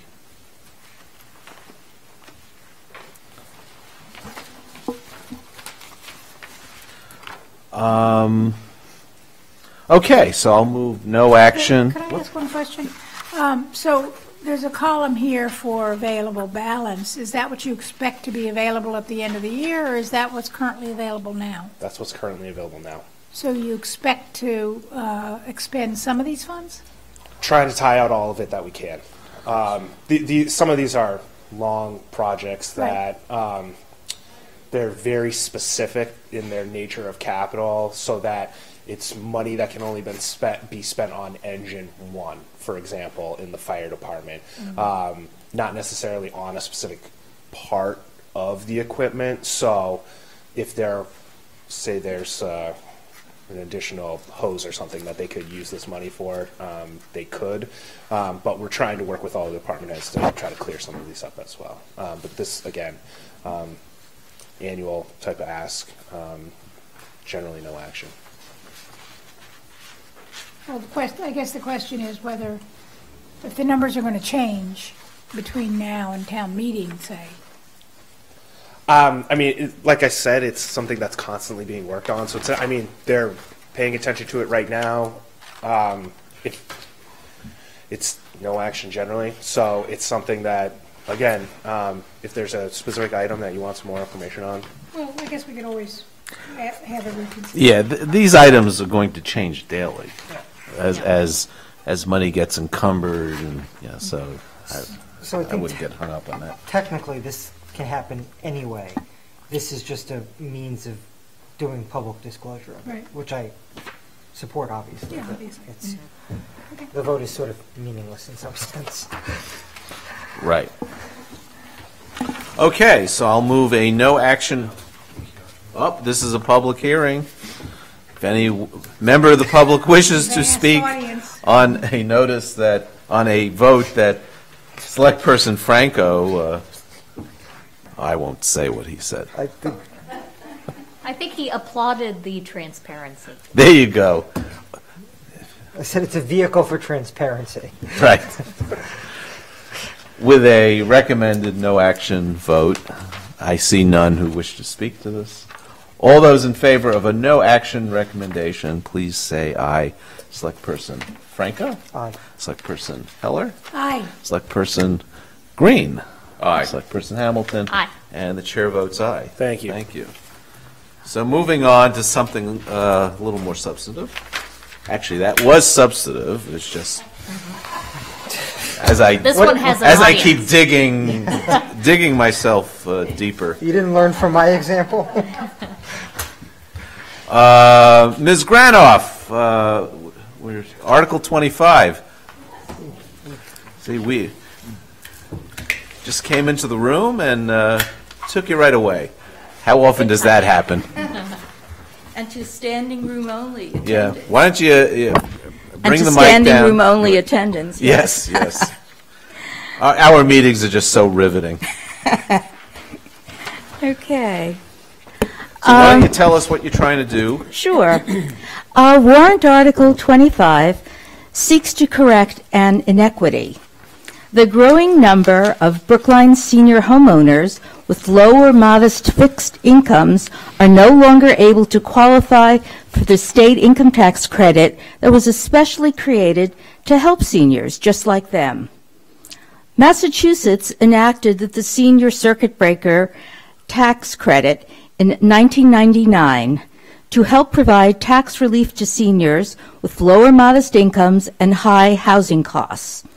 It provides an annual income tax credit, currently up to $1,080, both to senior renters, if their annual rent is greater than 40% of their annual income, and to senior homeowners, if the cost of the annual property taxes on their Massachusetts principal residence, plus half the cost of their water sewer fees, exceeds 10% of their total income.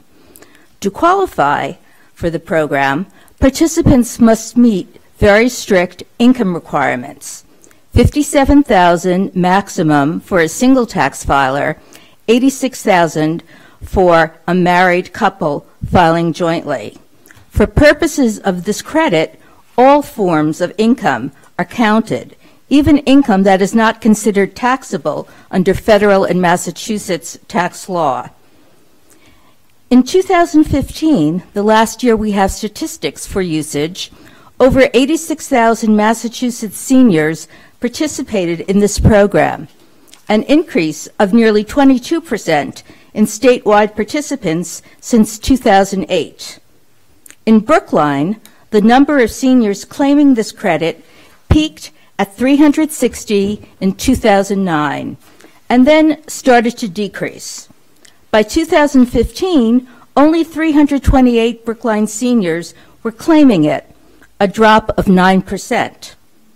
What makes this drop in Brookline especially striking is that during the years from 2009 to 2015, the number of Brookline residents aged 65 and above increased by 28%.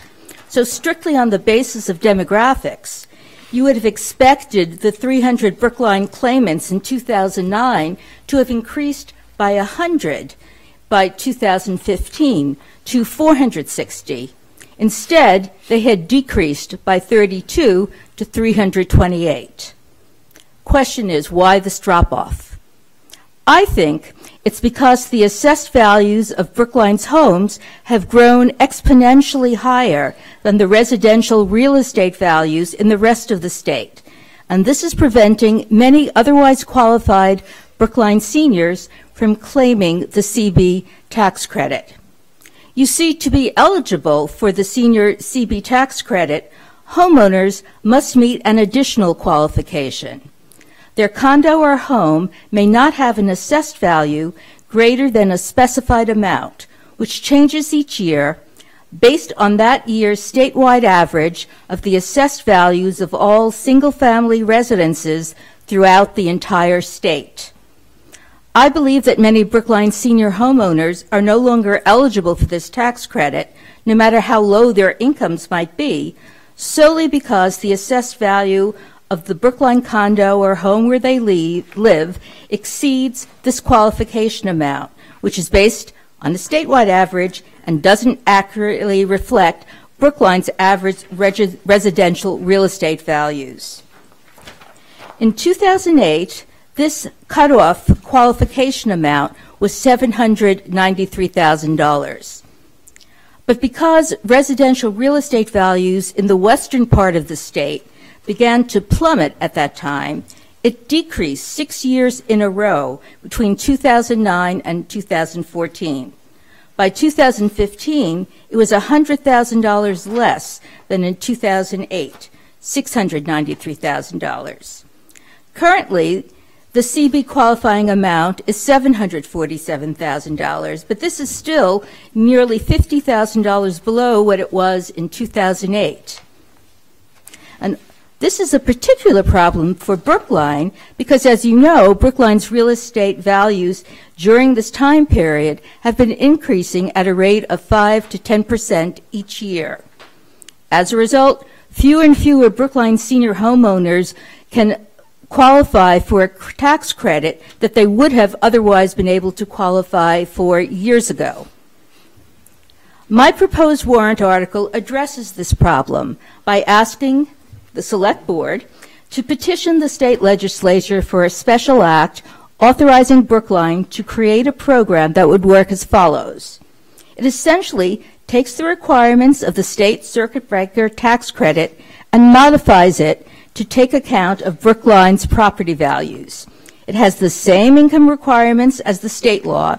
It requires that the senior claimant have a principal residence in Brookline that they own and occupy, and it requires that that residence have an assessed value of not more than the average of all Brookline single-family residences plus 10%, the exact same formula used by the state circuit breaker tax credit on a statewide basis. For tax year 2018, that valuation amount would be about $1.2 million. If a Brookline senior homeowner meets these requirements, then the town would grant to that senior an exemption from the property tax assessment in the same amount that they would have otherwise qualified for on the state circuit breaker income tax credit had they met the valuation qualifying amount. This proposed warrant article would correct a serious unfairness and would provide a helping hand to a number of low-income senior homeowners at a time when they are facing rapidly rising property taxes. Moreover, it would be relatively simple to implement. The applicant would only need to provide a copy of their federal tax return and a completed state circuit breaker worksheet. It is likely to help about 50 or so seniors initially, or about the same number of seniors who currently participate in all the other Brookline tax relief programs combined, at a relatively low total cost of under $55,000. Senator Cream has introduced proposed amendments to the state circuit breaker tax program each year to try to make it fairer to Brookline residents. They have all failed. Representatives and senators from the western part of Massachusetts have no interest in changing the way the circuit breaker tax credit program functions on a statewide basis because it benefits their constituents to keep it exactly the way it is. So, if this inequity to Brookline seniors is going to be corrected, the solution will have to come from the town. I suspect that the Brookline senior homeowners most in need and most likely to benefit from this warrant article are senior women living alone, particularly those in their 70s and 80s. While Brookline's median household income in 2016 was $96,600, and the median family income of couples with dependent children was $197,000, the median income of Brookline senior women living alone was $32,500. Why this huge disparity in income? Is it just poor planning on their part? Actually, it's mostly due to changing social and economic norms.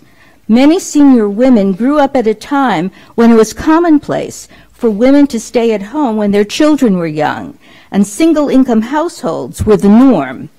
And even when they finally entered the workforce, women's salaries were extremely low in the 50s, 60s, and 70s. There were no 401ks in those days, and they often didn't work long enough to have their pensions vest. Unless they were lucky enough to have wealthy husbands and long marriages, their retirement income now tends to reflect these past social and economic norms. So keep in mind that providing adequate help to Brookline's low-income seniors is not only a senior issue, it's a gender equity issue as well. One of the many qualities that makes Brookline so special is that we as a community value diversity in all its many forms, including age and economic diversity, and we pride ourselves on being an age-friendly municipality. Even in a generally affluent town like Brookline, there are hundreds of seniors who are having increasing difficulty paying their real estate taxes. Many purchased their homes or condos decades ago, when Brookline real estate taxes and housing costs were much lower. Through all the years of their living in Brookline, they have paid their taxes and provided stability, historic memory, and volunteer services to our town, and in every possible way made a huge investment in Brookline. Now, at a time when the town requires multiple overrides and debt exclusions to fund the educational costs of an unexpected increase in the school-age population, and when many older seniors are facing greater medical and care expenses as they age, we need to help those senior homeowners with low and modest fixed incomes who are having difficulty paying our town's rapidly escalating property taxes. Let's not turn our backs on them now when they most need our help. So I urge you to support, as part of a plan to help seniors, warrant Article 25. Thank you. I'm actually sympathetic to this warrant article. Through the senior tax committee made us aware of how the circuit breaker works, and it kind of hits me that the statewide average has the threshold on home value actually kind of coming down from its peak, given the way it's a statewide average. And I thought back then, there are some simple solutions, it seems to me, to address some of the Western legislators' concerns. If you regionalize the average, do it by county. There are various ways to do it. And given that the projected cost to the town wouldn't be that much here, to me it kind of addresses an inequity. Recognizing too, it's a zero-sum game, so that if we're shifting taxes from one group of taxpayers to another, but I think being that it's means tested, it's potentially equitable. The one question I have is, this isn't quite in the form that we would normally see this kind of warrant article. Usually what happens is the language would be such that the town meeting would vote it, and then we'd be able to just hand it off to our legislators to file in the legislature. And here it's saying authorizing the select board to file legislation that meets these goals, so to speak. So I think if you're going to go forward with this thing, we would need this to be in the form that can go to the legislature. And have you had the hearing and advisory yet on this? No. That's scheduled for the 12th of April. But I did run this by our council, and this is the form that they suggested. Really? Okay. And it was, the advisory subcommittee voted to approve this last night. Yeah, and town administrator just reminded me that the Home Rule Act, is that what you called it, requires town meeting to actually vote on the language. So this needs to be in a different form with legislative language that's beyond my skill to craft. So my suggestion there would be to get with town council's office Perhaps I should speak with Jocelyn directly then, and not Yes. one of the surrogates there. Right, yeah, I would suggest that, yes. Okay. Question? Just practically walk me through how this would work should it pass. So we're talking about a tax credit, a senior state level. An exemption, right. But technically. we don't collect income tax here, so how are we getting the money back to those who qualify? Is it? They'd get a check, probably. They'd be paying their taxes, and they would come into the assessor's office with, at the same time that whenever the cutoff date is for all of the other exemptions. Mm-hmm. And they would have to bring in their federal tax forms and all of the supporting documents for that, and a worksheet that's provided by the state in filling out state income taxes to see if you qualify for the circuit breaker tax credit. And that's all they would need to bring in. So rather than give a credit towards property tax, we're sending a check out to Well, that's how it works when you file for an abatement. Is it? I mean, you generally, if you have an abatement that's granted, then you'll get a check sent to you. So, I mean, it doesn't change the valuation of the property. It simply is a supplement. In the same way that when you file and qualify for the income tax credit, you will either be able to subtract it from your Massachusetts taxes, or you get a check sent to you as a refund. So it's essentially would work, on a local level the same way. It doesn't change what you're assessed or any of those things. It's simply that you will then get a specific check. Do we know if any other communities have ever gotten anything like this through the legislature?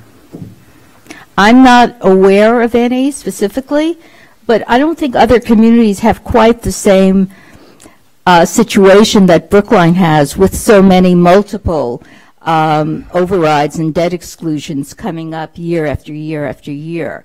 Oh, I beg to differ. Well, we have fewer overrides than but most recently, communities. Within the the last few even years. recently, other communities do it every year. And in many communities, overrides are the norm, Right. rather than the exception. I know in Cambridge, for example, I mean, they have Cambridge. So They have a rather robust commercial tax base. Plus, they also have a residential exemption, I believe, of 30% or something. So, so it's not quite the same situation. Cambridge isn't even taxing up to their levy limit. They're leaving money on the table. Mm-hmm. So I would argue it's a fundamentally different situation Mm-hmm. than we find ourselves here in Brookline. Mm-hmm. So we might be in the forefront of this. So to follow on, though, you list about 25 to 50 Brookline seniors might qualify. So the tax assessor would have to meet with them all. Do you have any estimation how long that sit down would take for them to? Well, essentially, they bring in the tax forms. Mm-hmm. It's not a question of an interview as much as, they submit their federal tax forms that they've submitted to the federal government and a worksheet, and either the numbers meet it or not. I mean, they have to have the correct income, so that's the key thing. The town already knows what the valuation is and how it compares to the average valuation plus 10% for that year, and either they would qualify or they wouldn't qualify. There aren't that many requirements, But this would take some staff, additional staff. It might, or you could even have a volunteer do that, because it's mostly paperwork. Not with that kind of sensitive information. Any other? I mean, when I spoke with Gary, he said he thought the biggest problem would be educating people, which is, of course, the problem we have with all of the programs. And to be honest, if you have an additional program, it might make it easier to educate people because you're educating them about all of the changes in our programs at the same time. And you give them an array of options. And you might actually get more people coming to these meetings and getting, more word of mouth about all of the different programs. Yeah. Could I raise one issue?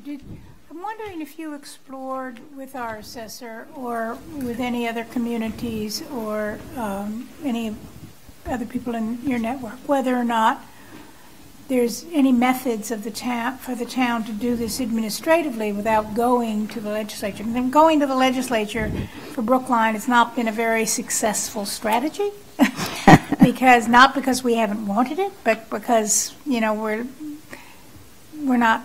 I don't know. We don't seem to have a very favorable impression upon the legislature. Right.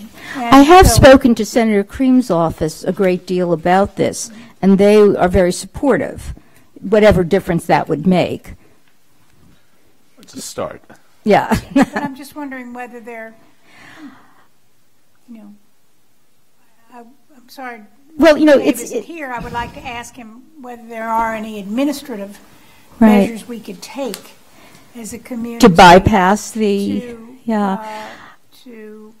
I suppose someone raised the possibility of if we could unilaterally redefine what the assessed value is by subtracting the residential exemption from that. But I kind of think that wasn't run by our town council because I think the law is very strict about how they define terms, and that's not the term of art that's being used. Right. This is a public hearing. Is there anyone who wishes to speak to this warrant article?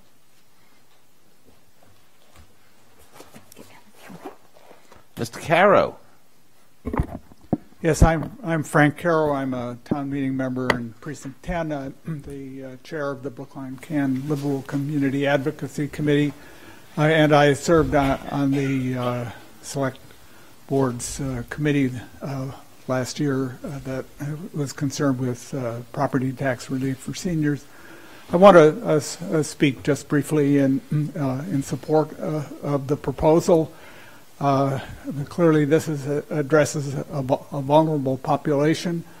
It is the people who are on the margin and participating in this program are really in a really kind of somewhat extraordinary situation when you think of somebody who of modest means for whom every little bit of help makes a difference, and in a certain sense you'd say, well, they're standing still.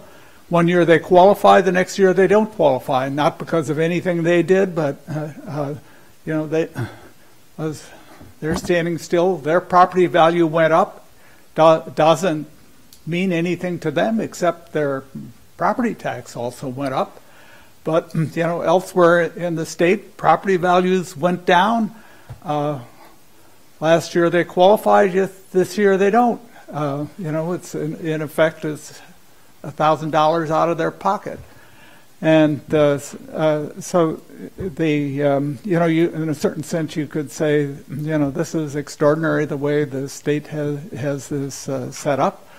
That I think, as you indicated, Select Person Wyszynski, that think they could have set it up in a different way. They could have kind of modified this so that the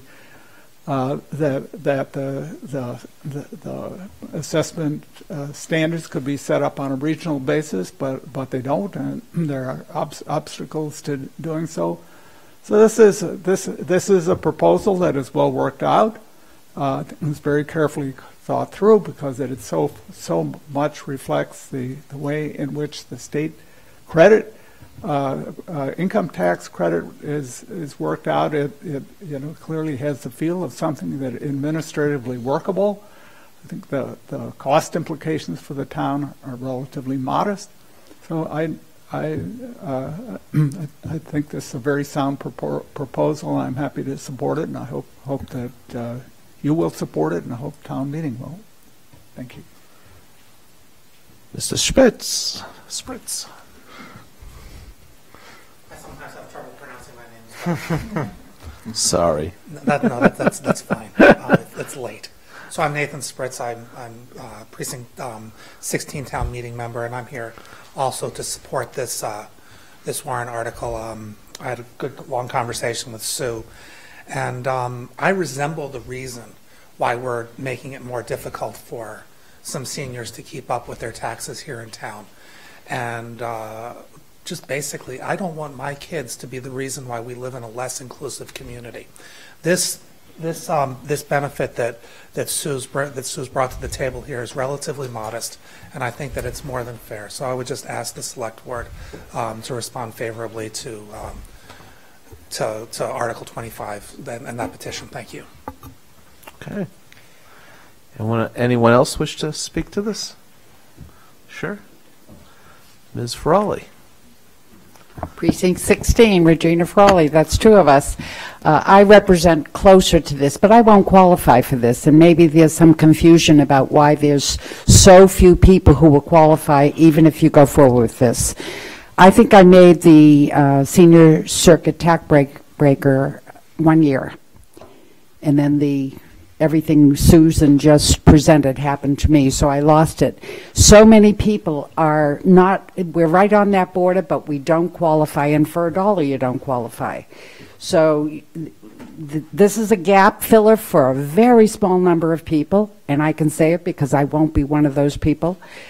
But it's why the next article is equally important, because it will capture even more seniors, but not an endless supply of people. It's really been the inflation has really caught up, and with all the various things coming forward, the federal new rules on taxes, etc., you're just going to see seniors just falling like soldiers shot. I mean, it really is really difficult, and I like what Nathan just said.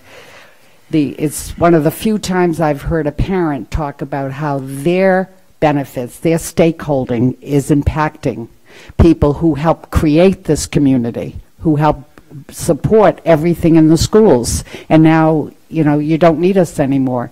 But every time we live in our homes, as long as we live in them, we are saving the number of children who will not be using it. And I personally think that the aging in place is the issue. And Feet First, that nationwide movement that we've yet to fully adopt here in Brookline, we want to go out feet first. We want to be able to age in our homes, be there. That's all I can say. And when you consider the next speakers, when you consider how many exceptions the town has made for so many people, and I brought it up last night that in our precinct, there was an issue of maybe 6 to 8 homes of people who were paying all their taxes to the city of Boston. All their water rates, every single fee they had goes to the city of Boston, but they were coming to Brookline schools because they had a few feet of the frontage of their homes on the border with Brookline. There's 3 streets that affected. What did we do? We decided to pay for them. So if you added up their children, it will far exceed what we're doing as a charity for those people, far exceed what's going to be benefited here for seniors. And we keep making these exceptions, but I've yet to see the exceptions for seniors. Thank you. Mr. Ames. Hi, Brooks Ames. Live at 25 Whitney Street in Brookline. Longtime resident. Like Nathan, I have children in the schools. I looked at this question of senior tax relief back in 2014, and we filed a modest warrant article to address one area of potential tax relief. And I'm really impressed that there's been some creative thinking about how to even expand what options we provide right now in terms of senior tax relief. And I think, like Nathan, it's important that people in my demographic support the seniors, particularly as we go through more overrides than we typically do. I think it's important as a matter of goodwill that we all try to get on the same page. Mm-hmm. Thank you. Let me just highlight one thing that hasn't come up in the conversation yet. This would apply not only to property owners, but also to renters, which is a segment of the senior population that we've struggled to provide benefits to. How would that work? It doesn't actually directly, sorry. The renters are still able to apply for the circuit breaker tax credit without being impacted by the valuation issues that this circuit breaker proposal of mine is trying to correct, because that's not a requirement that they need to make. They simply have an income requirement. So it seems to me that, okay, the problem you're trying to solve, well, okay, is the problem you're trying to solve related to property taxes? And if it seems to me that the only taxes we have the authority to impose is property taxes. So that's the only problem we can solve. So if we are extending this to people who don't pay property taxes, well, you can argue they pay it indirectly through their rents, but this will have no impact. Renters would not be applying for this credit. Yeah. Right. So that would be my suggestion. Ms. Granoff is correct. I was mistaken that it doesn't apply to renters. Okay. So then I'm still okay with this. Good. Okay. Right. So it seems to me we have a form problem, and the language needs to be shifted to be in a form that we can actually vote.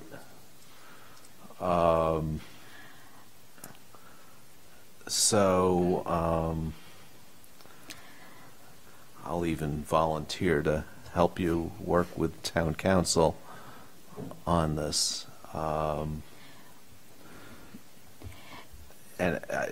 it's probably not all that difficult.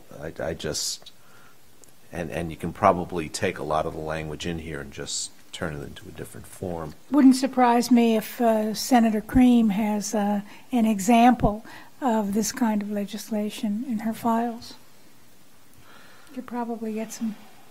I'm sure she'd be happy to help with that. Okay. I somewhat modeled this on what we had produced from our committee. Excuse me? Last year, that one of the warrant articles was something that was going to be sent up to petition under home rule, I assume. And so I modeled it on the format that was used for that. Is that? I'd have to look at it.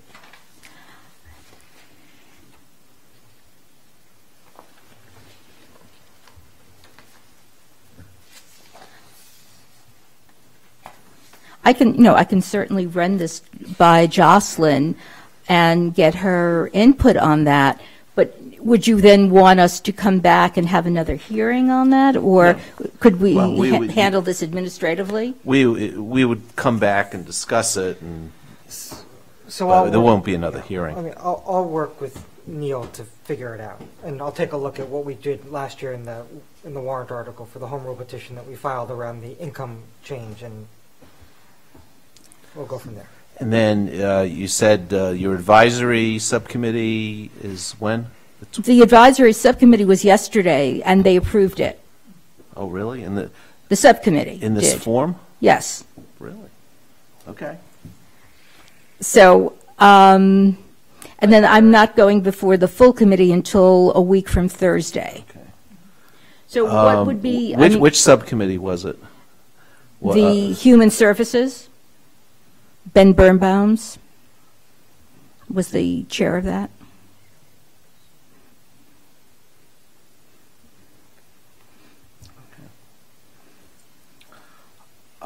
Okay, so we'll figure it out. So would this have to, if there were changes, would it have to be handled as an amendment?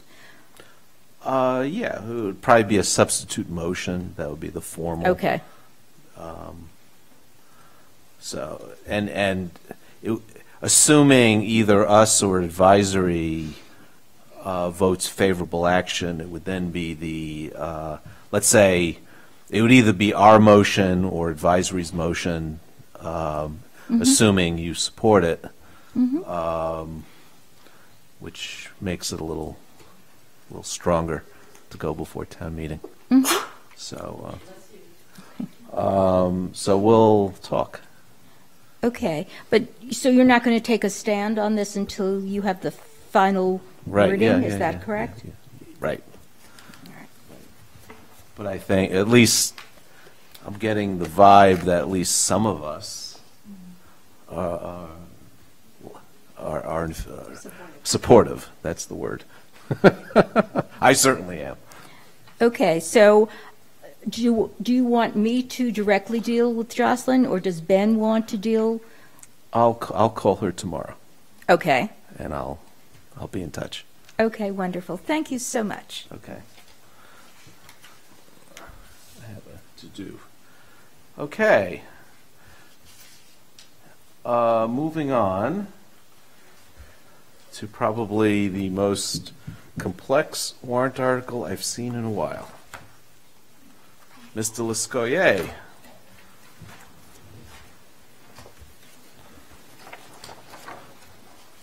Certainly the longest explanation I've ever seen. No, that's not true. Hancock David Village is probably Lesquier, a town longer one. meeting member from Precinct 11. It started last August. Very simple, 2 pages. And then, at that time,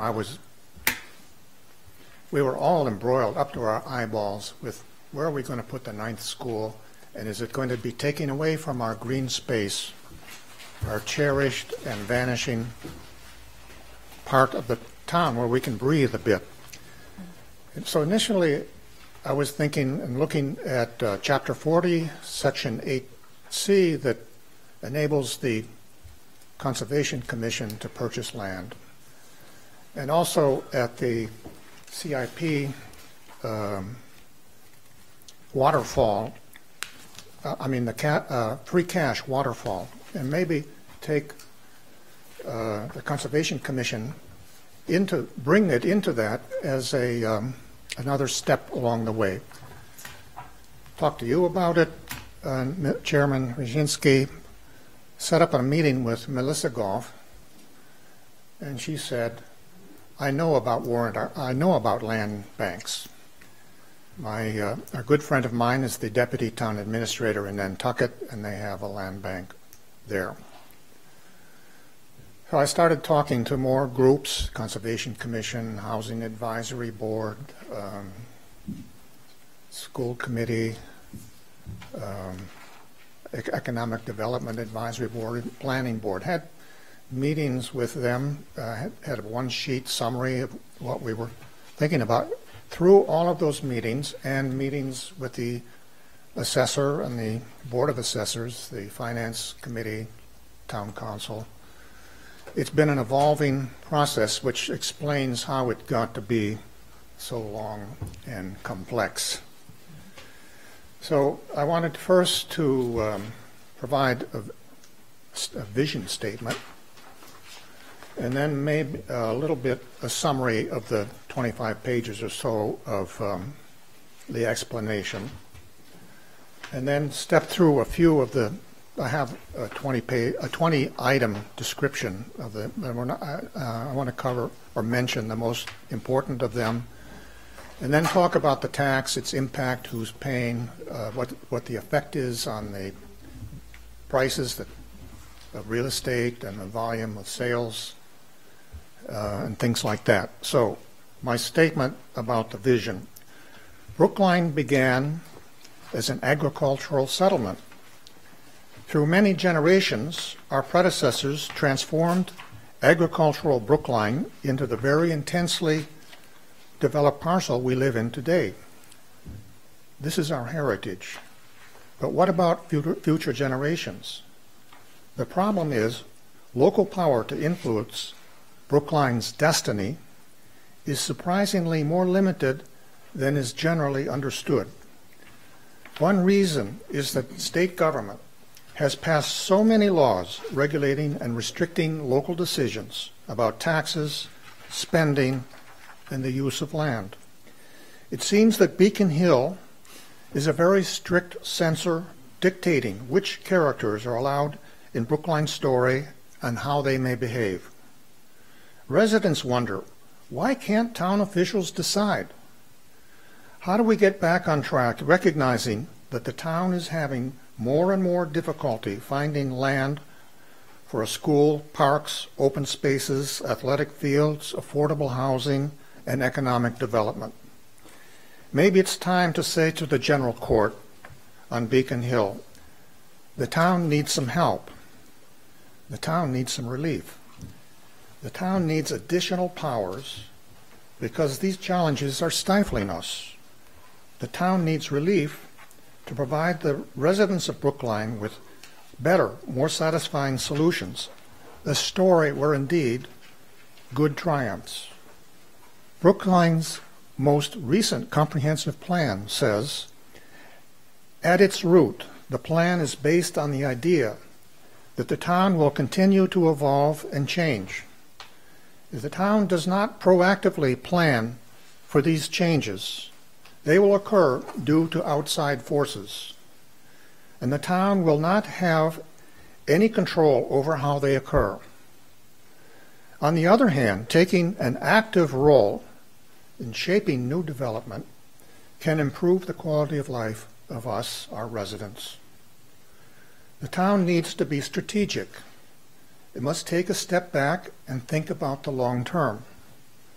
The land bank offers the power, a useful tool to be strategic, to focus on longer term goals and save up for them. Save up some money for those longer term goals. With capital in the bank, the town will be able to afford to take timely actions that otherwise, without this new power, would get bogged down, be out of reach, and beyond the town's ability. The proposed legislation has two major asks. The first ask is to allow the town to collect a transfer tax from first-time real estate buyers who are attracted to Brookline. This tax is a one-time admission ticket for those who are attracted to buy in Brookline. According to authorities on tax policy, the impact on real estate sales volumes and property values from such a tax would be a drop in the bucket and therefore not detrimental to Brookline's real estate market. The second major ask is for the land bank to use funds appropriated by town meeting for purchases of for sale real property in Brookline without an additional town meeting vote when the purchase is for a purpose not currently exempted. That would be economic development and school land. The second, in other respects, the land bank would operate under the town's existing fiscal policies and practices. For example, town meeting may appropriate into the land bank reserve fund account. Spending land bank reserve funds, like any other reserve account, would also be subject to advisory committee review and approval. Finally, the land bank, by investing land bank funds wisely and well, will, in the words of Brookline's comprehensive plan, shape new development to improve the quality of life of our residents. The first step is that the town meeting must approve this land bank, Brookline Land Bank warrant article. It authorizes the Select Board to request our state representative to file a petition asking the General Court to enact this special law for Brookline. Then, in order to become effective, it must pass by a majority vote in a town referendum. Okay, so looking through the explanation, first a look at the overall context. And there's evidence that Brookline's 2010 population will increase by 12 to 17% by 2030. Brookline land devoted to schools, parks, open space, recreational facilities, conservation areas, and affordable housing is already insufficient.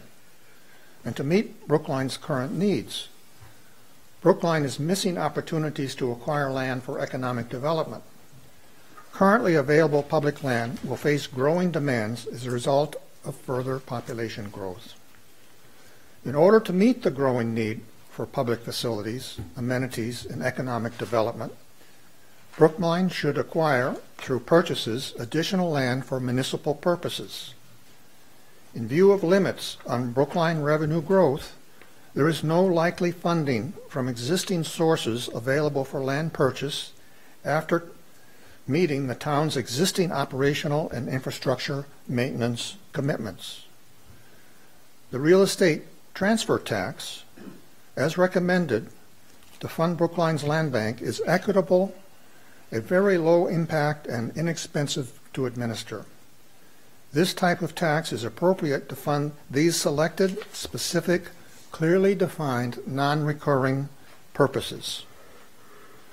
A Brookline land bank funded with a real estate transfer tax is a preferable alternative to Proposition 2.5 overrides or the Community Preservation Act. The Brookline Land Bank is well suited to operate within the town's organizational structure and financial policies, and is specifically adapted and compatible with the unique combination of long-established urban and suburban neighborhoods and commercial districts in Brookline.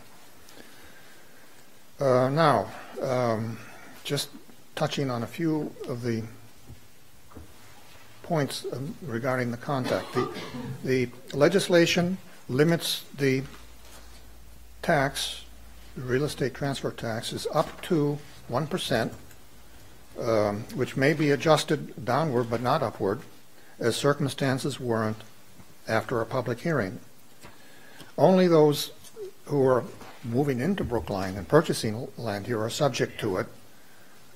If you're already living in Brookline and you have a condo and your family's growing and you want to move to a larger property, or if you're a senior citizen and you want to, and you're in an empty nest and want to move to a smaller property, that's exempt. The first $500,000 of the purchase price is exempt. Gifts without consideration and transfers to trusts and without a beneficial interest and inheritances and things like that are exempt. If a charity or religious organization is the purchaser, it's exempt. Division of marital assets and affordable is also exempt, and selling and buying affordable housing in Brookline is exempt. Now, how is the funds that are collected through this tax going to be used? A portion to purchase land for affordable housing, portion for education, open space, economic development. There can be transfers of land to the Conservation Commission or the Affordable Housing Trust Fund accounts. The Brookline Land Bank Commissioners, which is the select board, have the power to set guidelines regarding the funding allocation, the criteria and framework, and this legislation specifically obligates the bank to take into account the comprehensive plan, open space plan, housing production plan, major parcel studies, strategic asset plan, and other relevant plans and documents, so to fit what's happening here into the overall vision of the town. As I said, there is very little impact on the tax base, and actually, if a portion of the land bank is used for economic development, the increase to the tax base could, or hopefully can, offset any land that the land bank buys that is lost to the tax base because it becomes open space. At least that's the concept. Now, just to be clear, the land bank is not a levy on the property tax. It's not an override. It's not a recurring tax like the excise fees or anything else. It's a very small subset are subject to this tax of the people who are coming into town. The administration of this, of the tax and of the land bank is fairly straightforward. Initially, I would expect the costs, which would be defrayed by land bank revenue, would be around $300,000. You need maybe 2 people to get it going. You need a lead time between the time the land bank starts until the tax is implemented. Should be a period of time because the town would need to develop policies regarding exemptions. Would need to inform lawyers, banks, real estate, have everybody ready to go. Just to last 2 points regarding the legislation itself, how the funds would flow. The tax would flow into a revolving or sinking fund account. Town meeting would then appropriate from this account into purposes such as affordable housing or open space. Town meeting would appropriate other recurring expenses such as personnel and supplies, and it could appropriate into a reserve fund, which then could be used for opportunistic purchases without requiring going back to town meeting for an appropriation. The assessor has done an estimate on the potential revenue, which is in your package, and as of 2016 is estimated to be $7 million. So now the impact of this on the real estate market, and there are many forces that impact the real estate market. Some have said, oh, this is going to reduce the price I'm going to get for my property, but it may or may not. There are many other forces that would override this very small drop in the bucket tax. Things like the availability of mortgages, the number of households, economic growth, the prevailing interest rates, the demand, speculative demand, and the availability of affordable housing. And on the supply side, the number of properties that are for sale and the number of new builds, which in Brookline is not very much, although there are some conversions going on. Now, when it comes to the question, which I think could be receive some attention of how this is actually going to work, I provided here a pro forma disclosure form, which is used for closings. And on this form, the median sale in Brookline, which is $900,000, would generate a $4,000 tax, and in this scenario, a likely scenario, would be baked into the loan, so the cost to the purchaser would be very, very little. So that's sort of an overview of this. I'm happy to answer questions. So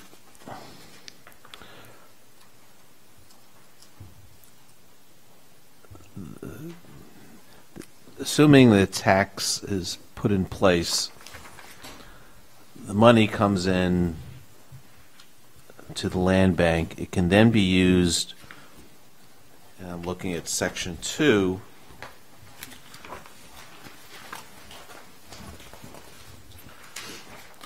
to acquire, hold, manage land for the creation of housing, affordable, low, moderate, and upper moderate income persons. And I presume those terms are defined somewhere.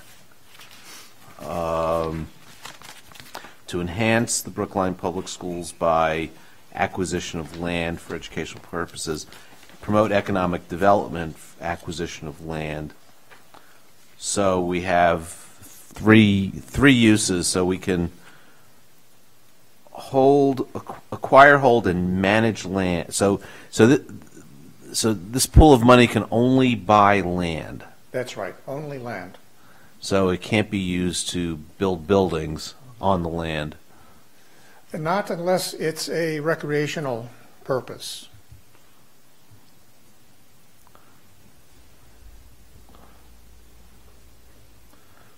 Okay. And then how would it work for economic development? Well, this is an interesting, the suggestion came from the Economic Development Advisory Board. They said, why not economic development? And I did calculate for each $10 million that's taken off the tax rolls that would add 0.01% to the levy, because what's taken off the tax rolls from this property has to be reallocated to the rest of the base. Right. And then a member of the Economic Development Advisory Board but said, is this land as green space its highest and best use? So actually, in looking around, and when looking more broadly, and I'd already, in my meetings in the Beacon Hill, it brought this to my attention. Among the 170 land banks around the country, this is actually often their primary focus, is to bring land back into productive use, back onto the tax rolls. So, and they do it, and Brookline can do it. It's a kind of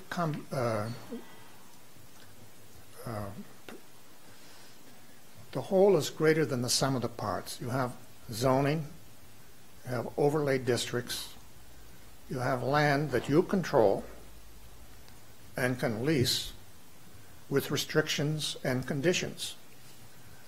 And by owning the land and controlling the land and having the ability to establish conditions and restrictions, you have, I think, a real leverage when it comes to commercial development, or possible real additional leverage when it comes to commercial development. Right, and we actually have a little experience with that, with the Marriott on Webster Street, plus Kendall Crescent. Those were town properties which we in effect sold and were able to. I would say keep them and do it on a long-term lease, but that's up to the commissioners of the land bank to find what would be in the best interest of the town. Right. Yes, Mr. Green. In Section 4 of the proposed act, the entity can issue bonds yes. to finance the cost of land acquisition. What's the purpose of that, given that the town can issue bonds and given that the security of the bonds would, I'm not sure where it comes from, but why do you include a bonding provision in the legislation?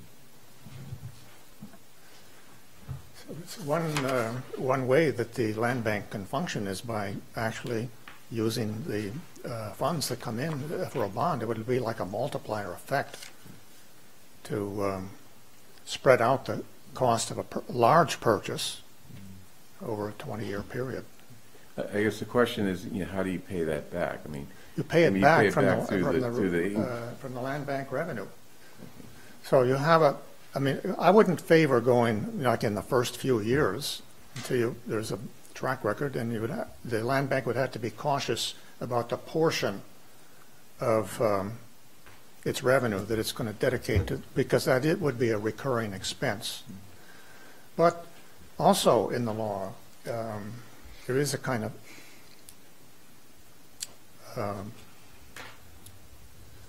fallback, or if the land bank overcommitted and was underwater and wasn't able from its revenue to pay for the bond, then it could pay for the bond, because these bonds by town meeting vote represent the full faith and credit of Brookline. The land bank would take a note from the town. It could take notes for up to 2 years. It stops the land bank. It's a moratorium. Can't enter into any additional commitments until it gets itself back above water. So I guess, I mean, it looks to me like this land bank would not be AAA, as is the town. It may not even be triple B. So, I mean, it sounds like it's almost a drag on the town's credit. I don't think and so. I'm not sure why you'd even It's need going to it, abide given by the same practices and policies that the town has, and it would wouldn't town enable has- the town the town has to go any further into debt or debt in ways that would undermine the rating. Well, the source of the revenue to pay the bond back here is very different than the general taxing authority of the town, so the rating agencies would look at that differently. Possibly. I don't think possibly. I But think that's a matter absolutely. of what the costs that the land bank are opposed to. It wouldn't jeopardize the town overall. Well, if you have if the land bank has financial problems and the fallback to cover that is the town, it is going to jeopardize the town's credit rating, among other things. I guess my question is, why is that even necessary? I mean, if the town wants to buy land, it can issue bonds and buy land. Well, this enables the land bank to buy land that isn't going to come out of the operating levy of the town. It's an additional stream to support bonding for the purchase of land. I guess I don't see that. Like in Norwood, town meeting in November voted to purchase the Forbes Hill estate for $13 million, 27 acres. It's quite a struggle. The Finance Commission, their advisory committee, thought this was a very risky thing to do. The selectmen went ahead with it, wanting to take control of the town's destiny. But now, the cost of that is $1 million per year that needs to come out of the operating budget of the town. They're facing additional pressure on the public safety, public works, and schools. The land bank, and what they're saying, we need a better way to do this. And what I was saying is, yes, you need a land bank, because this provides, first of all, another stream of revenue and another way to go about handling those kinds of situations. Now, it's still up to the, ultimately, as with all of the town's finances, it's up to the select board in making those financial decisions, and up to the town administrator and all of the staff to really analyze and shape the recommendations in a way that's going to that the land bank is going to operate as all other departments in the best interest of the town. This is just another department in the town.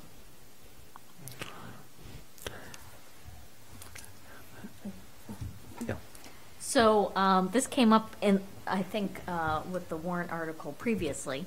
Home rule petition. I see in the fine print that this also will end up as a home rule petition. How many other communities have been successful? And it sounds like you've already been to Beacon Hill. Yes. What do you think are chances of I've success? carefully crafted the first language to be sure that it'll pass muster with town clerk, house clerk, the first hurdle. Also, Representative Smizek's office has been very supportive. And in fact, in the current session, there are two transfer tax bills that have been reported out favorably by the Municipalities and Regional Government Committee. Whether they'll make it to the end of the, one's from Provincetown, and the other's a statewide local option. So there is activity in this area. What's the statewide local option? You've piqued my interest here. Yes. So I have the what I is have the it? reference, the bill numbers. I can send it to you. Yeah. Do they have bonding authority? I don't know. I haven't read the those bills. Does Nantucket have bonding authority? Oh, absolutely. The Nantucket works is structured differently. In Nantucket, the land bank commissioners are elected. They're independent of the They're a Board of separate Selectmen. municipality. Nantucket's also an unusual government in that it's town and county together. This legislation is based upon the Nantucket as a template, and with town council's assistance, we managed to untangle the intertwining between county and town. But and it's an interesting question about those sections, and they're there, in a way inherited from Nantucket, which is where the land bank's a separate entity with its own elected commissioners. Here, didn't feel we really wanted 5 more elected representatives, and quite a while during the process of drafting, had a committee that was appointed by the select board. But when it came to the Economic Development Advisory Board, they argued quite convincingly to me that that was going to create a lot of governance problems. And so we went back to the select board. And it's exactly for these kinds of reasons, because the buck stops with our elected executive, and so the land bank needs to be located in that spot if it's going to live comfortably. But I mean, I think we should maybe look at this. Maybe Section 4 is something we don't need, because, as you say, the select board already has that authority, and this may be redundant. There were some other things of that nature that were in the template that I took out because it was redundant. Yeah. With the select board. I'll tell you, my inclination on this. Well, let's before we get to that, this is a public hearing. So if there's any members of the public wishes to speak on this. Sure. Regina Frawley, Precinct 16. Very confusing. Very, very confusing, and I can hear that it's confusing. I think my biggest difficulty with this is a long thing to try and master, is the word transfer. I know that there are many ways people will transfer. A spouse might transfer it to their surviving spouse, especially if they have health issues and they don't want to have it go through probate or somehow be encumbered. But by definition, that's a transfer. Mm-hmm. That just seems like such an onus. Secondly, in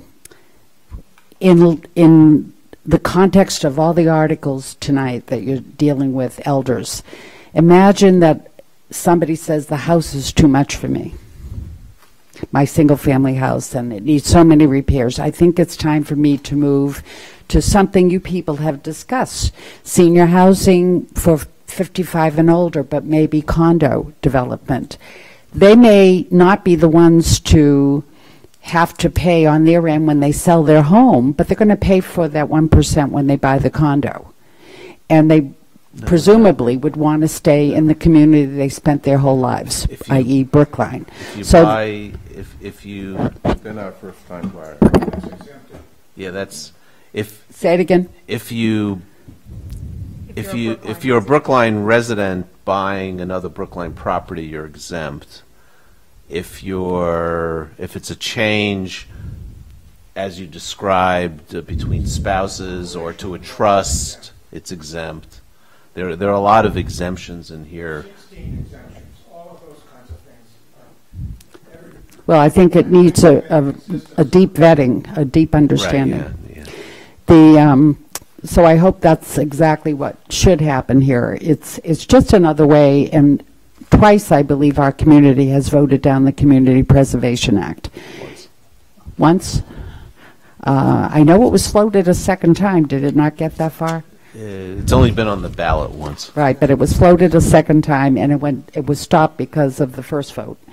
So the same mentality. It failed the first time, and then the second time it went through, if I recall. But anyway. It was on the ballot once. The arguments have remained the same, and there's no compensation from the state, even if there was a 1% compensation from the state, and it's down pretty low. I don't know what the percentage is now for matching. CPA, yeah. But, you know, say what you will, it's really just another way to add a burden to the existence of living in Brookline, and it needs a far better vetting before we were to go forward. I really feel that this is so serious that you guys should be masters of this before you decide to vote for it. Thank you.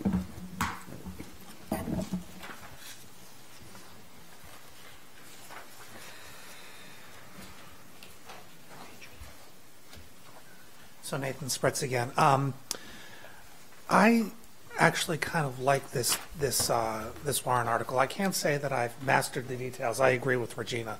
I am not an expert on this, and there's no way that I can say that every detail has been ironed out perfectly. But the fact is that we've had such struggles in the last almost decade trying to figure out how to site a school, that if there's any way that we can build some flexibility through another revenue stream, I think that this is a good idea. And I very much also like the idea that that another revenue stream might help to fund some additional affordable housing through a land purchase. But if I understand correctly, not actually improving the land, just the purchase itself. It provides a big boost to the pro forma for that affordable housing, because right. The land expense is taken care of. What he said. So. That I actually understand.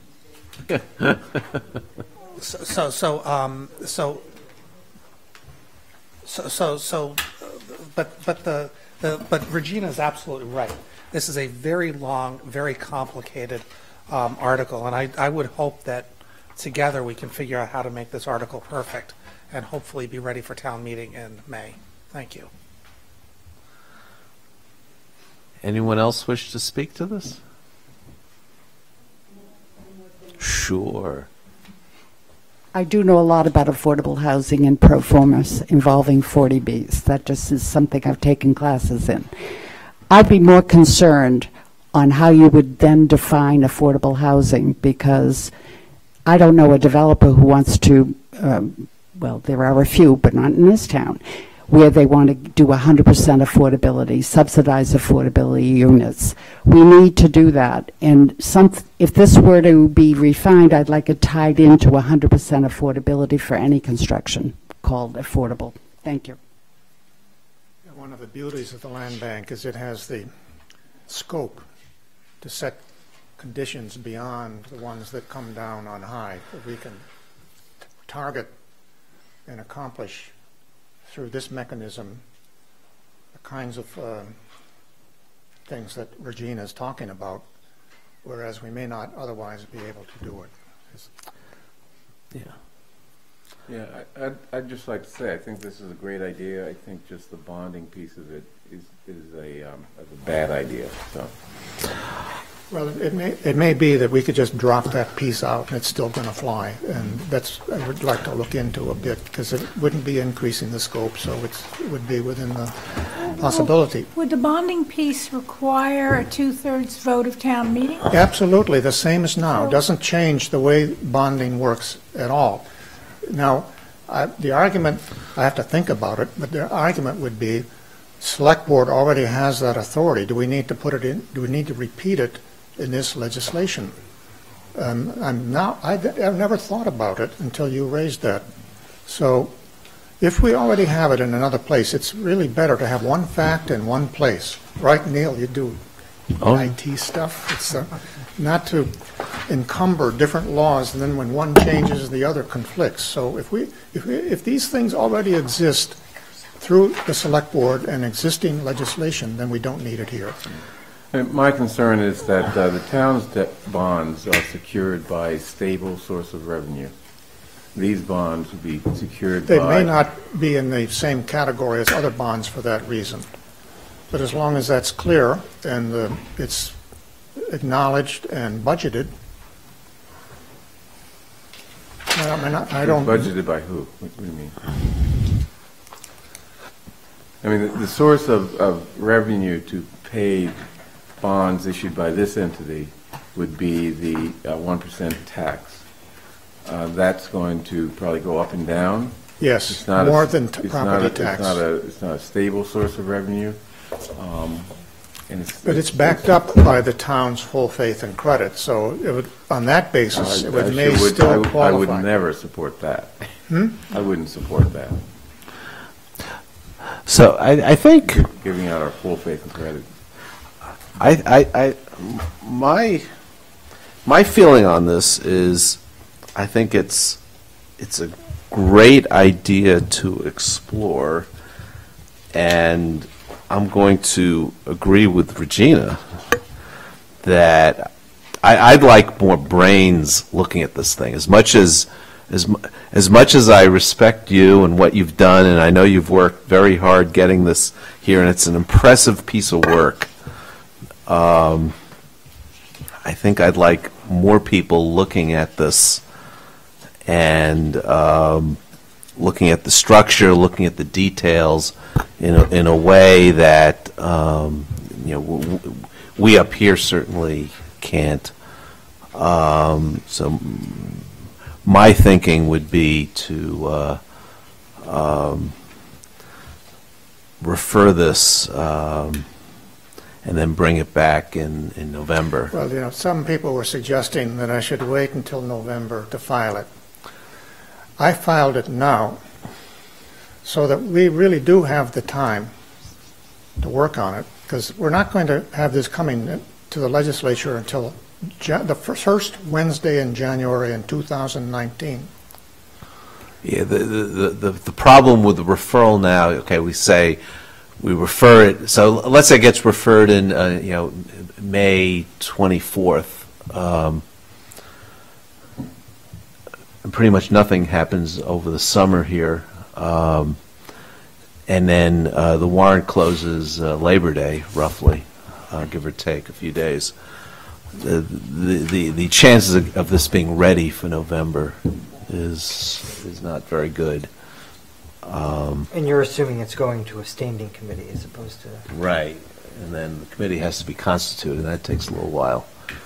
And I don't know of any standing committee.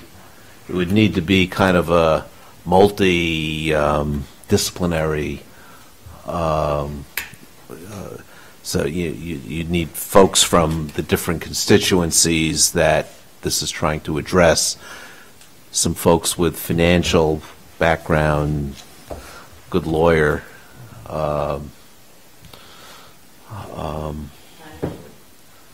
excuse me? Planning, yeah. So, we'd want a good, strong committee looking at this thing. Well, I can agree with that. I do support the idea. I really think that it's, there's so many exemptions in here that protect people who live in town. There's, the first $500,000 of the purchase price is exempt. And a lot of people have, the values of our houses has increased so enormously.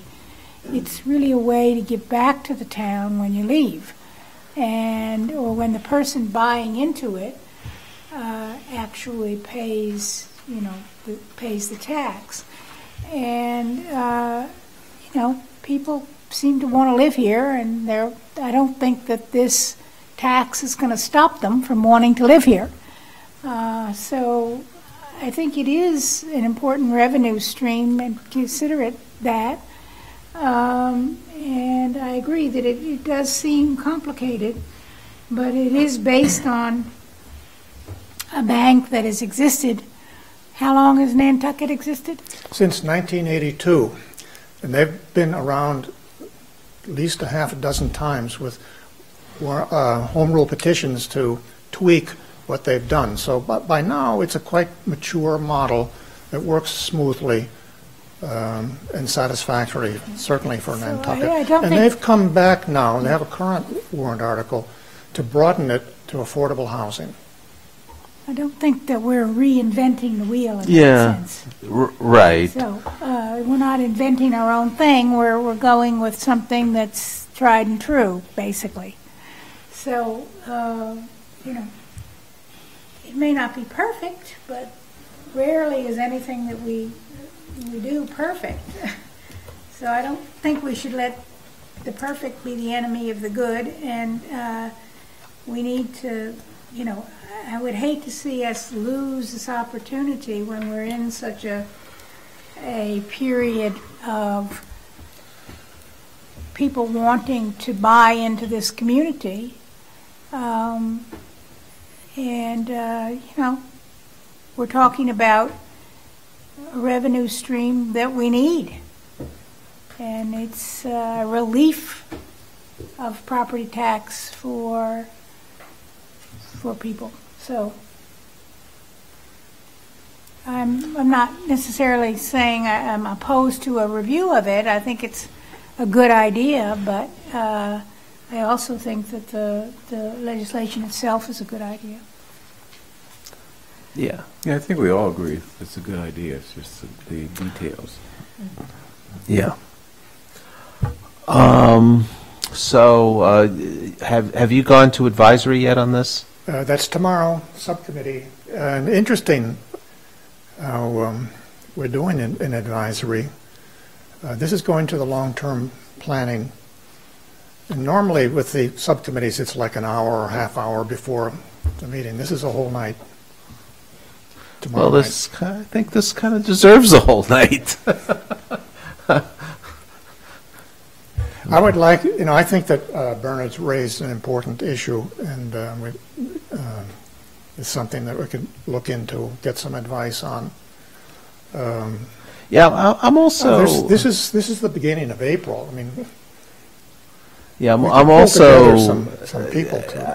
I think we need to take a good hard look at the administrative details of this thing. And that's I kind of get hung up on some of those. Yeah, I have the administrative manual for Nantucket, which would be a beginning point. That's about 30 pages, and it enumerates each of the exemptions, interprets and implies the language in the legislation. It's actually, they've modified some of them along the way, where they found, say, like a one-year deadline was too stringent, so they extended it to 2 years and added an ability to request an extension beyond that, because they found that they can do that because Section 14B says that the law will be construed in a liberal manner. So it's the problem with legislation is it's hard to change. So you want to leave it with some flexibility because you don't know what's coming down the road, things are going to look like a decade from now. And I see this as an ongoing resource for the town as it seeks to get control over its destiny, or maintain control over its destiny. Okay. Well, we're not going to vote on this tonight. I'll be very interested to see the outcome of your adventure with advisory. Thank you. Yeah. And by the way, I'm looking at a offering statement for Nantucket. They do have the authority to issue bonds. The question is, what is the source of repayment of these bonds? And I think it'll be a little different in Nantucket than it would be in Brookline. So. Yeah, Brookline and Nantucket differ in that respect, because there it's an independent entity. Here it's a department under it's a town department under the Board of Selectmen, managed by the town administrator, and employing and observing the town's financial policies.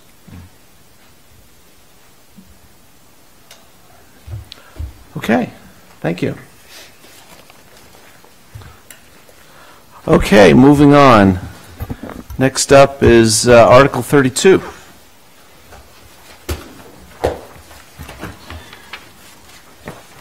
Mr. Ames. Good evening again. Brooks Ames. I live at 25 Whitney Street. I'm speaking for the petitioners for Article 32. The article basically does two things, or would do two things. Number one, it would prohibit the town from entering into what are commonly known as non-disclosure agreements when it settles cases of retaliation, harassment, or discrimination. Number two, it would require the town, when it enters into such a settlement, to publish the financial terms of the settlement in the tab, online, on the website, and in the way it ordinarily publishes other notices. The purpose of the article is to try to get the town to open up an area that has traditionally been very much shut down. And that's the question of what happens to people who are victims of harassment, discrimination, retaliation. Typically, when a case is settled, and it's not just a town that this is typical of, when a case is settled, the victim or the alleged victim is required to sign a non-disclosure agreement, meaning that they can't talk about what happened to them. And that's a very useful tool for organizations across, that includes the private sector, it includes nonprofits, it includes municipalities. It's a useful tool because it solves a problem.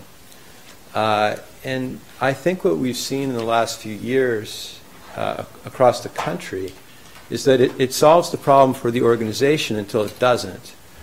And what happens is a lot of people who have been victims find that they have a voice and they speak out, and it turns out that they're not alone. And that's really what this Me Too movement was about, is you saw a number of people seeing that they were not alone. You saw that happen in the Harvey Weinstein case. You saw it happen at Fox News, where people discovered that they weren't the only ones who've been abused by one particular anchor or another. You even saw it a few years ago with the Catholic Church. They had been very successful in having out-of-court settlements where the families were taken care of, the children were taken care of. Nobody was the wiser for it. They moved priests around.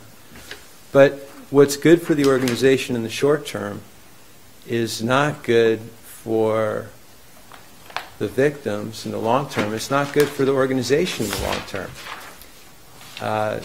It's better to put the problem on the table and deal with it than to cover it up. And all this article would do is say that if you settle a case with an employee, you as the town cannot require them as a condition of settling to be quiet. You can't shut them up. They're entitled to speak publicly. They're entitled to speak to friends and family. You can't stop them from sharing their experiences. And it would require a sort of a housekeeping measure that when the town spends the public's money to settle one of these cases, that the public get to know that the basic details of what their money was paid to settle. So that's the gist of the article. And in the end of the day, it's the select board that's going to decide whether this article, even if it were passed by town meeting over the select board's objection, it would remain up to the select board to enforce it. So you are Neil's looking at me funny. What I mean by that is that the town's bylaws, in many respects, have to be enforced by the select board. If they're not enforced by the select board, there may or may not be a remedy in court for a particular transgression. So, for instance, if the select board decided that they weren't going to publish the settlement amounts, who would be the party that would go into court and make the select board do it? So in the end of the day, you are the constituency that's important with respect to this article, so I'm very interested to hear if you have philosophical differences, if you have technical differences, if you have questions, and I'll do my best to answer them. So what if an employee doesn't want their situation made public, and they don't want the town to talk about it?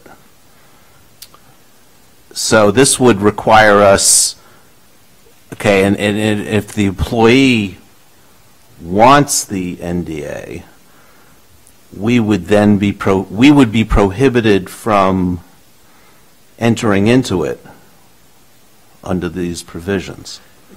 That's correct. And so the question, though, is what is it? So one of the things we did is try to understand sort of concretely how this would work by looking at the past practice. And it looks as though, from what we've received from the town administrator and the town council, that over the past 10 years, there's been about $800,000 spent on settling this sort of claim. So that's the public record. To the extent a case is filed in MCAD or it's filed in state or federal court, the alleged victim's name is already public, and the nature of their complaint is public. So if it's at MCAD, it's public? It is. Really? Yes. It becomes... Because I remember when I was an EEOC employee, I was subject to criminal provisions if I made an employee claim public and released it. I have some experience in this area. I didn't work for the EEOC, but I have some experience with the MCAD and obtaining public records from the MCAD. And the rule at the MCAD is that the complaint becomes a public record once it's been resolved, either through a finding of no probable cause, a finding of probable cause makes it public, or even a settlement. All of those factors make the MCAD complaint public. So I've seen maybe close to a dozen MCAD complaints involving the town of Brookline that were provided to me by the MCAD as public records. So the long and the short of it is that most employees who are settling claims with the town of Brookline, if not all, are settling claims that are already public records. Now, if the question is, well, what if the employee doesn't want the town to talk about the employee? There's already privacy laws in place that would prevent the town from talking about what might be an employee's personnel folder, for example.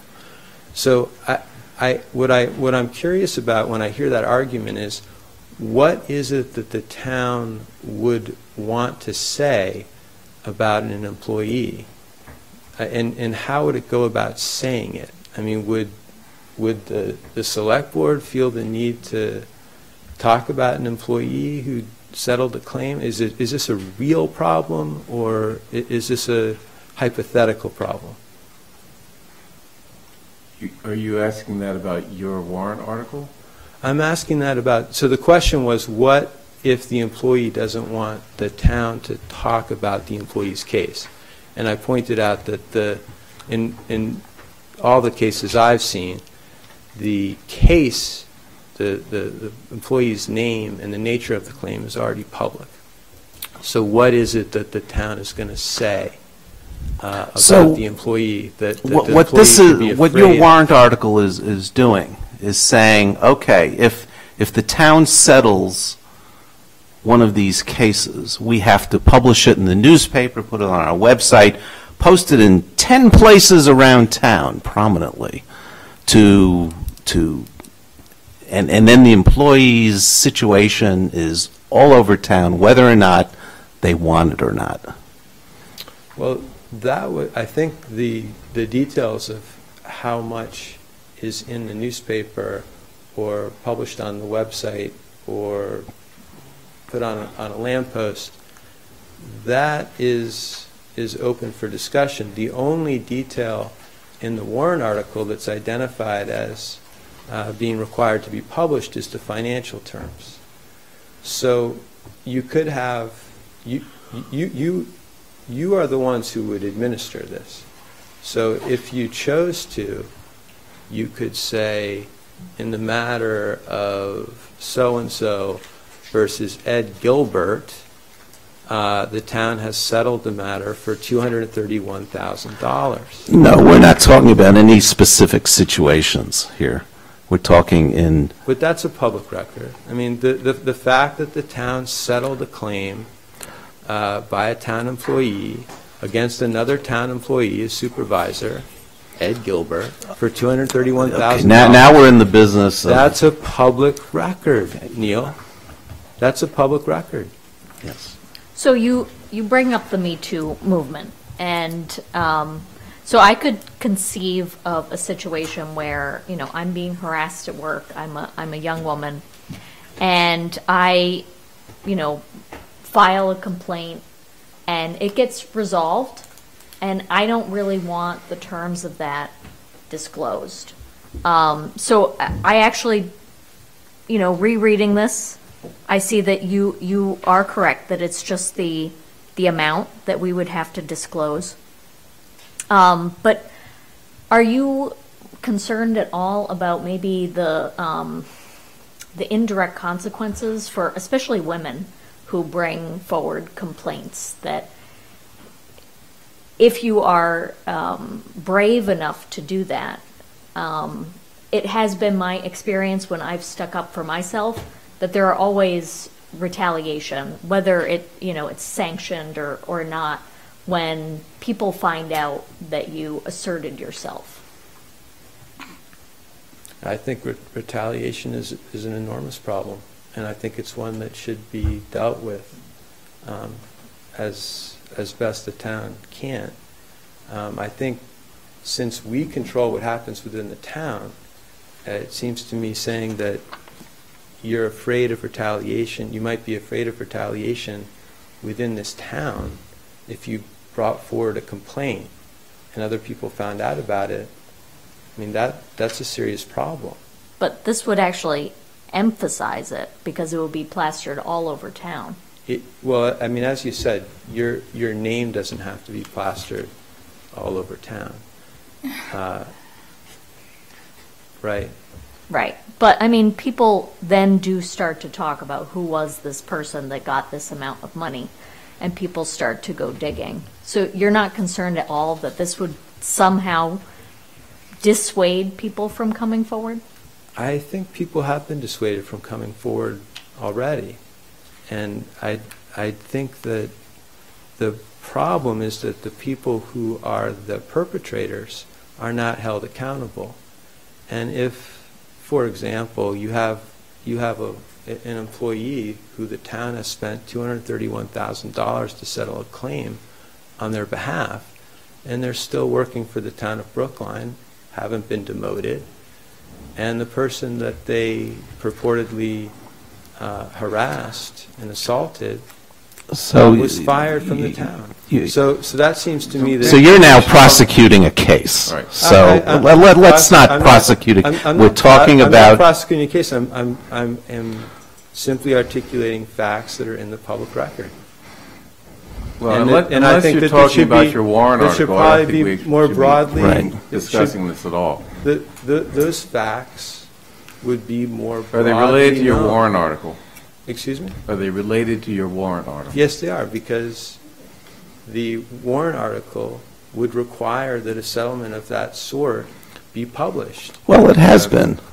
Well, it has been in dribs and drabs, but not in the sense that the So we have, it's been published in the paper, it's been on the websites. It has not been Mr. published Chairman, in I the think we newspaper. ought to just ask him to talk about his warrant article. Yeah. And not engage in any discussion of a case. Right. So do you have anything else to add about that we should think about with respect to this warrant article in terms of the policy? And not talking about a specific case? Sure. I will say that I take Heather's point seriously, and that's the point that comes up the most when I talk about this warrant article with other people. Women and other people who may complain about harassment or discrimination are very concerned about having their hands tied with respect to being able to enter into an agreement of this nature. And I think that that's something that has to be addressed. It would be possible to try to make the restriction one way. So in other words, not tie hypothetically your hands if you wanted a non-disclosure, but place the power to enter into one of those agreements completely in your hands and not put you in a position where you're forced into a take it or leave it situation if you don't want to enter into such an agreement. I think that the warrant article is flexible. I mean, the warrant article as it stands could be modified to reflect that concern. My personal belief is that it's very hard to manage a situation where you would have the authority as the employee to enter into agreement, but the town would not have the authority to impose it on you. Mm-hmm. Because at the end of the day, when you have the two lawyers, the lawyer for the town can just say, look, this isn't going to get done unless you ask for a non-disclosure. And then you have a triumph of form over substance. So I agree that that's a concern. I think it's very difficult to address. And I think overall, it's better to have transparency. In the end, it's better for the institution, and it's better for the people who are victims to have the issues out on the table. Okay. Anyone else wish to speak on this? And just as you as a woman pointed out that... And you are, for the record? I am a member of the Brookline Justice League, Mariela Ames. Okay. Just as you pointed out, the fear that, or the experience that when women come forward, they find being retaliated. You are in a position where you sit right now to change that with the article. And better than many, you realize how real that is and how much that needs to change. Okay, thank you. Anyone else wish to speak on this? Sure. Regina Frawley, Precinct 16. I haven't had the benefit of reading this word for word. That's why I come to these meetings. But I certainly can identify with the examples he gave, the Archdiocese of Boston, etc. I in fact used that information that I did a metric of. I drew a graph based on what the Spotlight team did 2 years later. I did in 2000 in 1 week of research and drew a correlation to the closing of churches and the pedophile payments. I did that just by the skills I acquired in graduate school. There was no question that the more exposure there was, the more the problems began to be resolved in individual communities of that particular faith. I think you could do a similar metric for you could actually graph that the more exposure there is, the fewer the complaints become, not because they're afraid of retaliation, although I certainly understand that very well, but because it's also exposing the organization to whether or not they manage their people, they manage their problems. The Me Too has been a marvelous opportunity for many organizations to clean house and to protect their employees. And the women have coalesced in such a way that they do have a voice, they can't be ignored. how the policies evolve, and I think that's what this article seems to be doing, evolving a policy, that I think it would be hard for you to disagree that the more exposure there is, the less likely it is for a organization, a bureaucracy, to want to continue a certain policy that allows miscreants to get away with it, or with the thinking that, well, you know, it won't be exposed and I'll keep my job. I don't know who these people are, but I'm just saying that there is a psychological component to it, and I'm all for exposure. As a taxpayer, not just as a town meeting member, I want to know what we're paying out. I want to know, as you know, I come up here quite often, I want to know what we're paying outside counsel. That was raised tonight in another situation of some minor thing. I couldn't believe that they were downstairs at the advisory committee, that they had hired outside, for signs. To change the zoning thing on signs, they hired outside counsel. I thought, why couldn't our in-house counsels do that? It's just, I know it sounds like it's irrelevant, but it is relevant. These are the things that a taxpayer in town, we're responsible for the budget. We vote the budget. I want to know what we pay. And unless something is put out there, and it's never put out, what the Ameses are proposing has never been put out for town meeting to know about. We just rubber stamp the budget. I think it matters. There's a consciousness raising that's implied here, and I think all of us, women especially, we want the whole community to have their consciousness raised. And money talks. Thank you. I see Jocelyn in the audience. Would this even be permissible under Mass General laws? Good evening, Chairman Wyszynski, members of the board, Jocelyn Murphy, Town Council.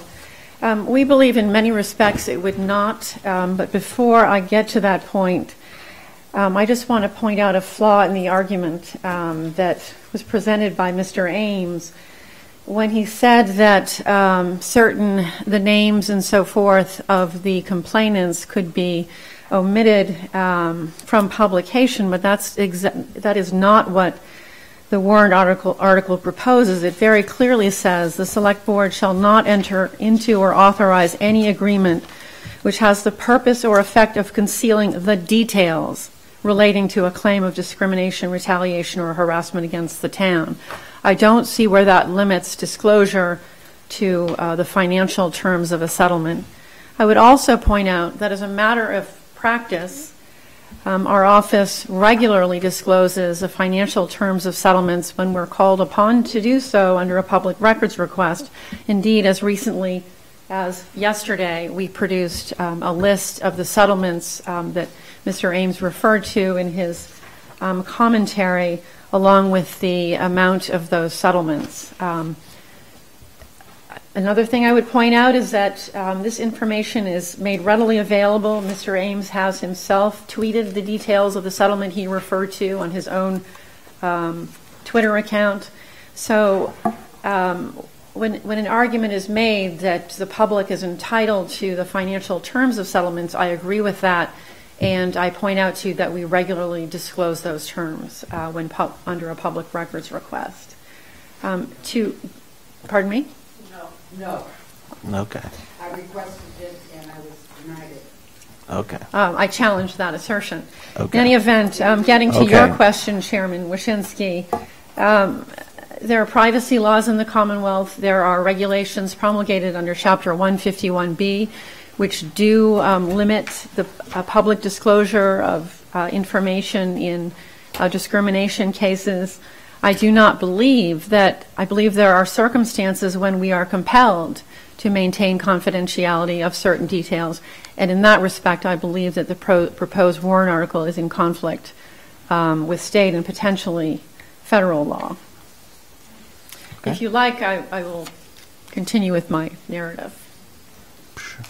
Yes, I'd like to know what the federal law you're speaking of.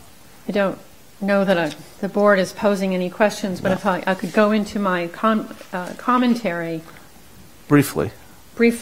there are a number of strategic reasons why the town, as a defendant in the case, would want to enter into a settlement agreement. But I point out, and I won't focus on those, but I will point out that the decision to settle a case is more often than not related to liability. Instead, parties enter into settlement agreements in order to avoid the time and expense of trial and to avoid the uncertainty of a verdict or otherwise the cost of going to trial. They're reasons that are very unrelated to liability.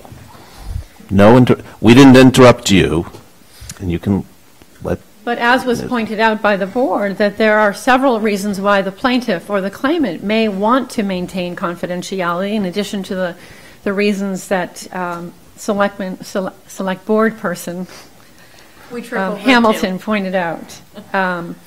First of all, a prohibition against confidentiality agreements could force defendants, like the town, to vigorously defend their case, which would limit the settlement opportunity, which may not be in the best interest of a plaintiff. It could drive up the costs of litigation for both sides. Confidentiality in some cases can add value to a settlement. That may be to the detriment of a claimant. Privacy, as Select Board Member Hamilton pointed out, there may be several reasons why a claimant wants to limit the facts that are disclosed in a settlement agreement to avoid embarrassment or damage to their reputation, depending on the circumstances of the case. But finally, a settlement agreement is a private agreement between two parties. And I don't believe that we have the ability or should limit the opportunity of the parties to an agreement to agree on a confidentiality clause. Remember, the plaintiff has to agree to the settlement agreement. If they disagree with a confidentiality provision, they don't need to settle the case. General Laws, Chapter 40, Section 4, prohibits the town from contracting on any terms that are inconsistent with a general or special law. There are privacy laws, there are anti-discrimination regulations that are implemented by the MCAD that protect the privacy of certain details. The public records law itself has carved out privacy exceptions that permit the non-disclosure of information that the legislature considers private.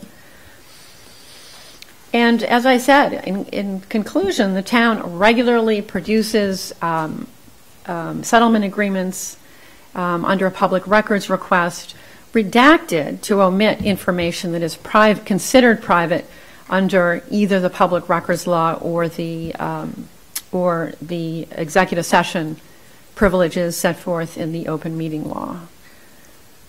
I believe that each case should be analyzed on a case-by-case basis, and a blanket prohibition would be contrary to law and good policy. Thank you.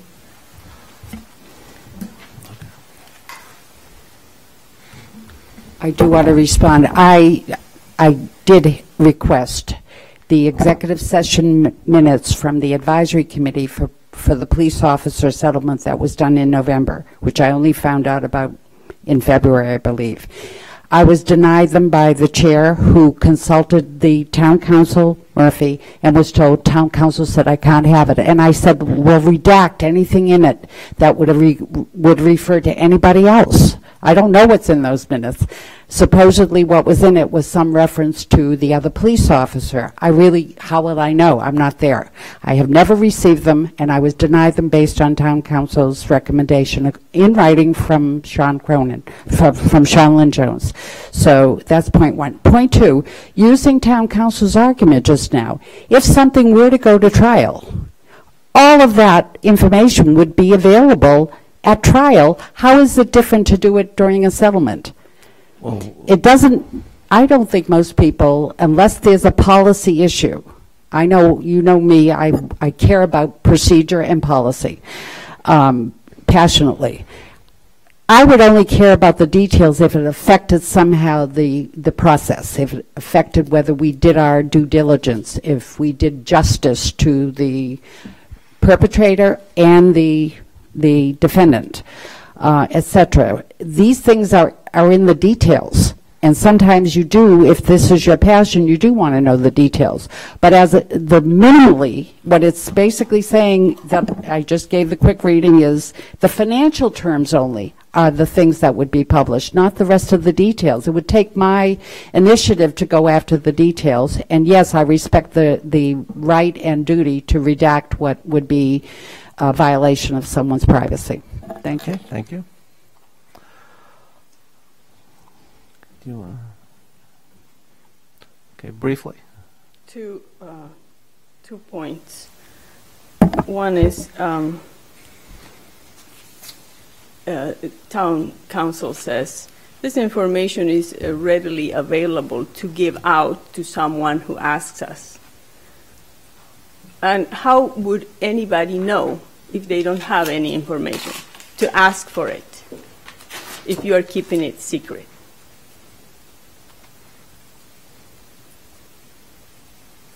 It's as I said, it's not a matter of secrecy. When public records request, and I would distinguish a public records request from a request for executive session minutes, as town meeting member Frawley has referred to. But as I said, it's not a secret. This warrant article wants us to publish far and wide the details of settlement agreements. We respond to public records requests for settlement agreements redacted to omit private information. That is the current practice. Okay, we're going to need to move on. Just to address this issue of sort of how do you know what you don't know. I mean, it does require some serendipity to find out that a case is settled. I mean, for instance, the case that recently settled with the police officer, Zerai Miskin, it was only because Neil Gordon, one of our constables, mentioned it in Whole Foods that I discovered that I should make a public records request. So it really sometimes depends on that kind of rumors to know that a case is settled. If that doesn't happen, then the town can sit on these settlements, even though, as town council points out, they are public records. They only become public if you know to ask for it. Do you know if the officer wanted that made known, that it be disclosed? I'm not going to disclose if I've had conversations with the officer, if that's what you're asking. Okay. Then let's move on. Is there anything else we want to say right now? I did have a second point that I did not have a chance to ask. Based on the request of information about the cases, which I am assuming you also have the question for the council. I see here that the majority of these cases, at least of the list that you provided us, which we would not have otherwise have known at all, is nine people. Of those, 7 are employees of the cases that were settled. And my question to you is, how many of those 7 employees ask the town? No, this is not a fact finding. It is not about a fact finding. No, this is about a policy that as part of decision making No, and actually, studying this is and about a discussing. warrant article, and this So is not on it the has warrant to article. do with the warrant article. If you allow me to ask the question and finish it. No. Please sit down, and Mr. Gordon, you have the floor. Do you even know what is the question that I was going to ask? You were asking about specific cases. What do you think I was going to ask specifically? We've really heard enough about warrant article. And specific cases. Please You have sit down. something else to add to the warrant article? Yes, I wanted to add and learn about the warrant article so you all and we all can learn. And that is, in how many instances is the employee asking for the signing the non-disclosure or proposing the town to have the non-disclosure? I don't know. Right, that's the Please question sit that I'm down. asking. We can find out. Please sit down. Share with us. Thank you. I'm Neil Gordon. I'm Precinct 1 Town Meeting member. I'm a member of the Advisory Committee. I'd like to object to any characterization that I disclosed in Whole Foods or anywhere else information that was not public with regard to that particular case that was mentioned, any other case, any activity that took place in executive session as a matter of advisory committee. By the way, that was a session, that case, I was not at, or any other confidential information with regard to the town. I object vehemently. It didn't happen. There was no non-public information disclosed by Neil Gordon. Okay, thank you. Please sit down. We're not having an argument. I'm going to respond to that. He's made a statement. No. I'm going to respond. You made a statement, he responded. There are many ways to disclose the fact that there's been a settlement other than revealing non-confidential information. Okay, please sit down. Okay, we're not going to be taking a position tonight. I'll be curious to see what the advisory committee does with this. So we need to move on. We've got other warrant articles.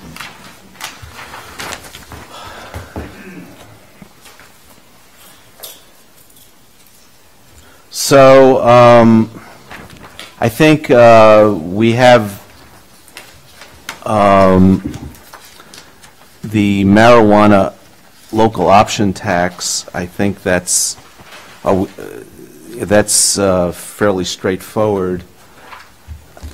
Do we feel comfortable doing a vote? I feel comfortable. Yeah, I do too. Okay. So the motion would be recommendation of favorable action on Article 22. All those in favor, please say aye. Select person Franco. Aye. Select person Heller. Aye. Select person Green. Aye. Select person Hamilton. Aye. Chair votes aye. Okay. Sorry for being so late.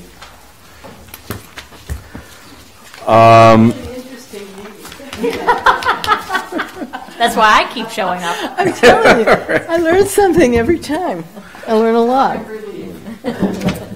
Yeah, I can see why Regina comes all the So, time. Ms. Rodriguez, you said you have Yeah, I some just wanted to suggested- let you know, last night at the advisory subcommittee, by the way, they voted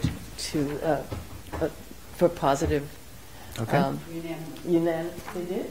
Oh, wow. We left before the vote. I really get too nervous. But thank you for letting us know. Yes, they voted unanimously to say okay on that. We go to the full advisory committee on Thursday. And one of the things that we were talking about was the age and how many people maximum could be. And thank you, Select Board Member Hamilton. I called, Mr. McCabe's not available for the rest of this week, but Hinlin Wong, who set up the data thing, gave me some more details. And so we had said that if you were 65 years and above, that the whole contingent, the largest contingent, would be 3,850. If we go to 70 years and above, it comes down to 2,850. And if we go to 75 years and above, it's 1,729 seniors who pay real estate taxes and receive a home exemption, the residential exemption. So out of the 1,729, it's over 1,000 people fewer than at 65, and we were thinking of changing our warrant article age to 75 and above. Of that 1,729, I still don't know how many would qualify in terms of the means test, because I don't know their income in any way, shape, or form. But when Mr. McCabe comes back next week, and before town meeting, we do hope to be able to do more with this number, find out a little more, come up with some kind of a formula that would be applied, that we would have that information by town meeting. Thank you.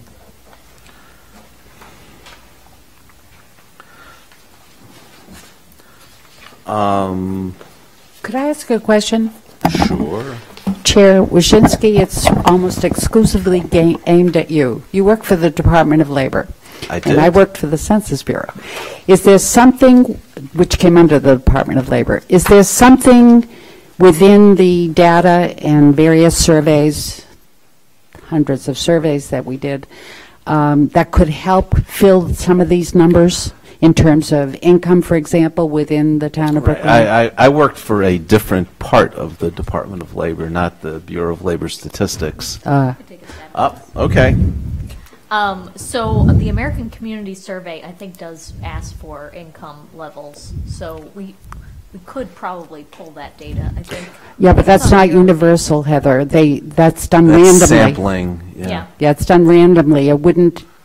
It really aren't enough of them done in Brookline to be an adequate scientific survey. I'm sorry to say. Sure. It's done nationwide. That's why it's done nationwide. Yeah, and I would think that the information changes every year so that, somebody's situation could change too. Yeah. Well, when you're on a fixed income, it doesn't go up. As I pointed out last night at the subcommittee, I got all excited when I heard that I was going to get a 2% raise from Social Security. It turns out 100% of that 2% goes to Medicare. But then when I report it for income tax purposes, it has increased my total package of Medicare plus the payments, and I had to pay extra income. I had a net loss. That's what it came down to. We can't beat City Hall or Town Hall, apparently, and certainly not the White House. Thanks. Yeah. Complain to Mr. Trump. He'll be sympathetic. I don't do Twitter. What do we want to do with this one? Well, I'm wondering, after hearing Susan Granoff's concerns, whether there's some way to, I'm more worried about the number of warrant articles we're going to ask for home rule petitions on. I think our chances are pretty minuscule to begin with, but, the more we submit, probably the more, the less likely we'll be looked on, favorable. If there's any way we could do it without going to the legislature and bring it within Brookline and Ottawa, that would be great. I don't know who to speak to about that, but... That was a question last night. Can you do this as policy? There are a lot of places where they exempt or freeze senior taxes. So the question is, what you're asking is whether we could do this administratively, and I asked that question before from Susan Granoff, and we don't know the answer, but yeah, I don't. Probably need to talk to Gary McCabe and others. He's not available, I was told, until late in the week, maybe not. Yeah. So I don't think we're ready to vote this. Sorry. That's fine. Yeah. We're going to advisory Thursday night. Okay. Listen, and we got the subcommittee. That's a big deal. Okay. Thank you very much for your time. Yeah. All right. Thank you. Okay, so I think we've completed our business for the night. Thank you.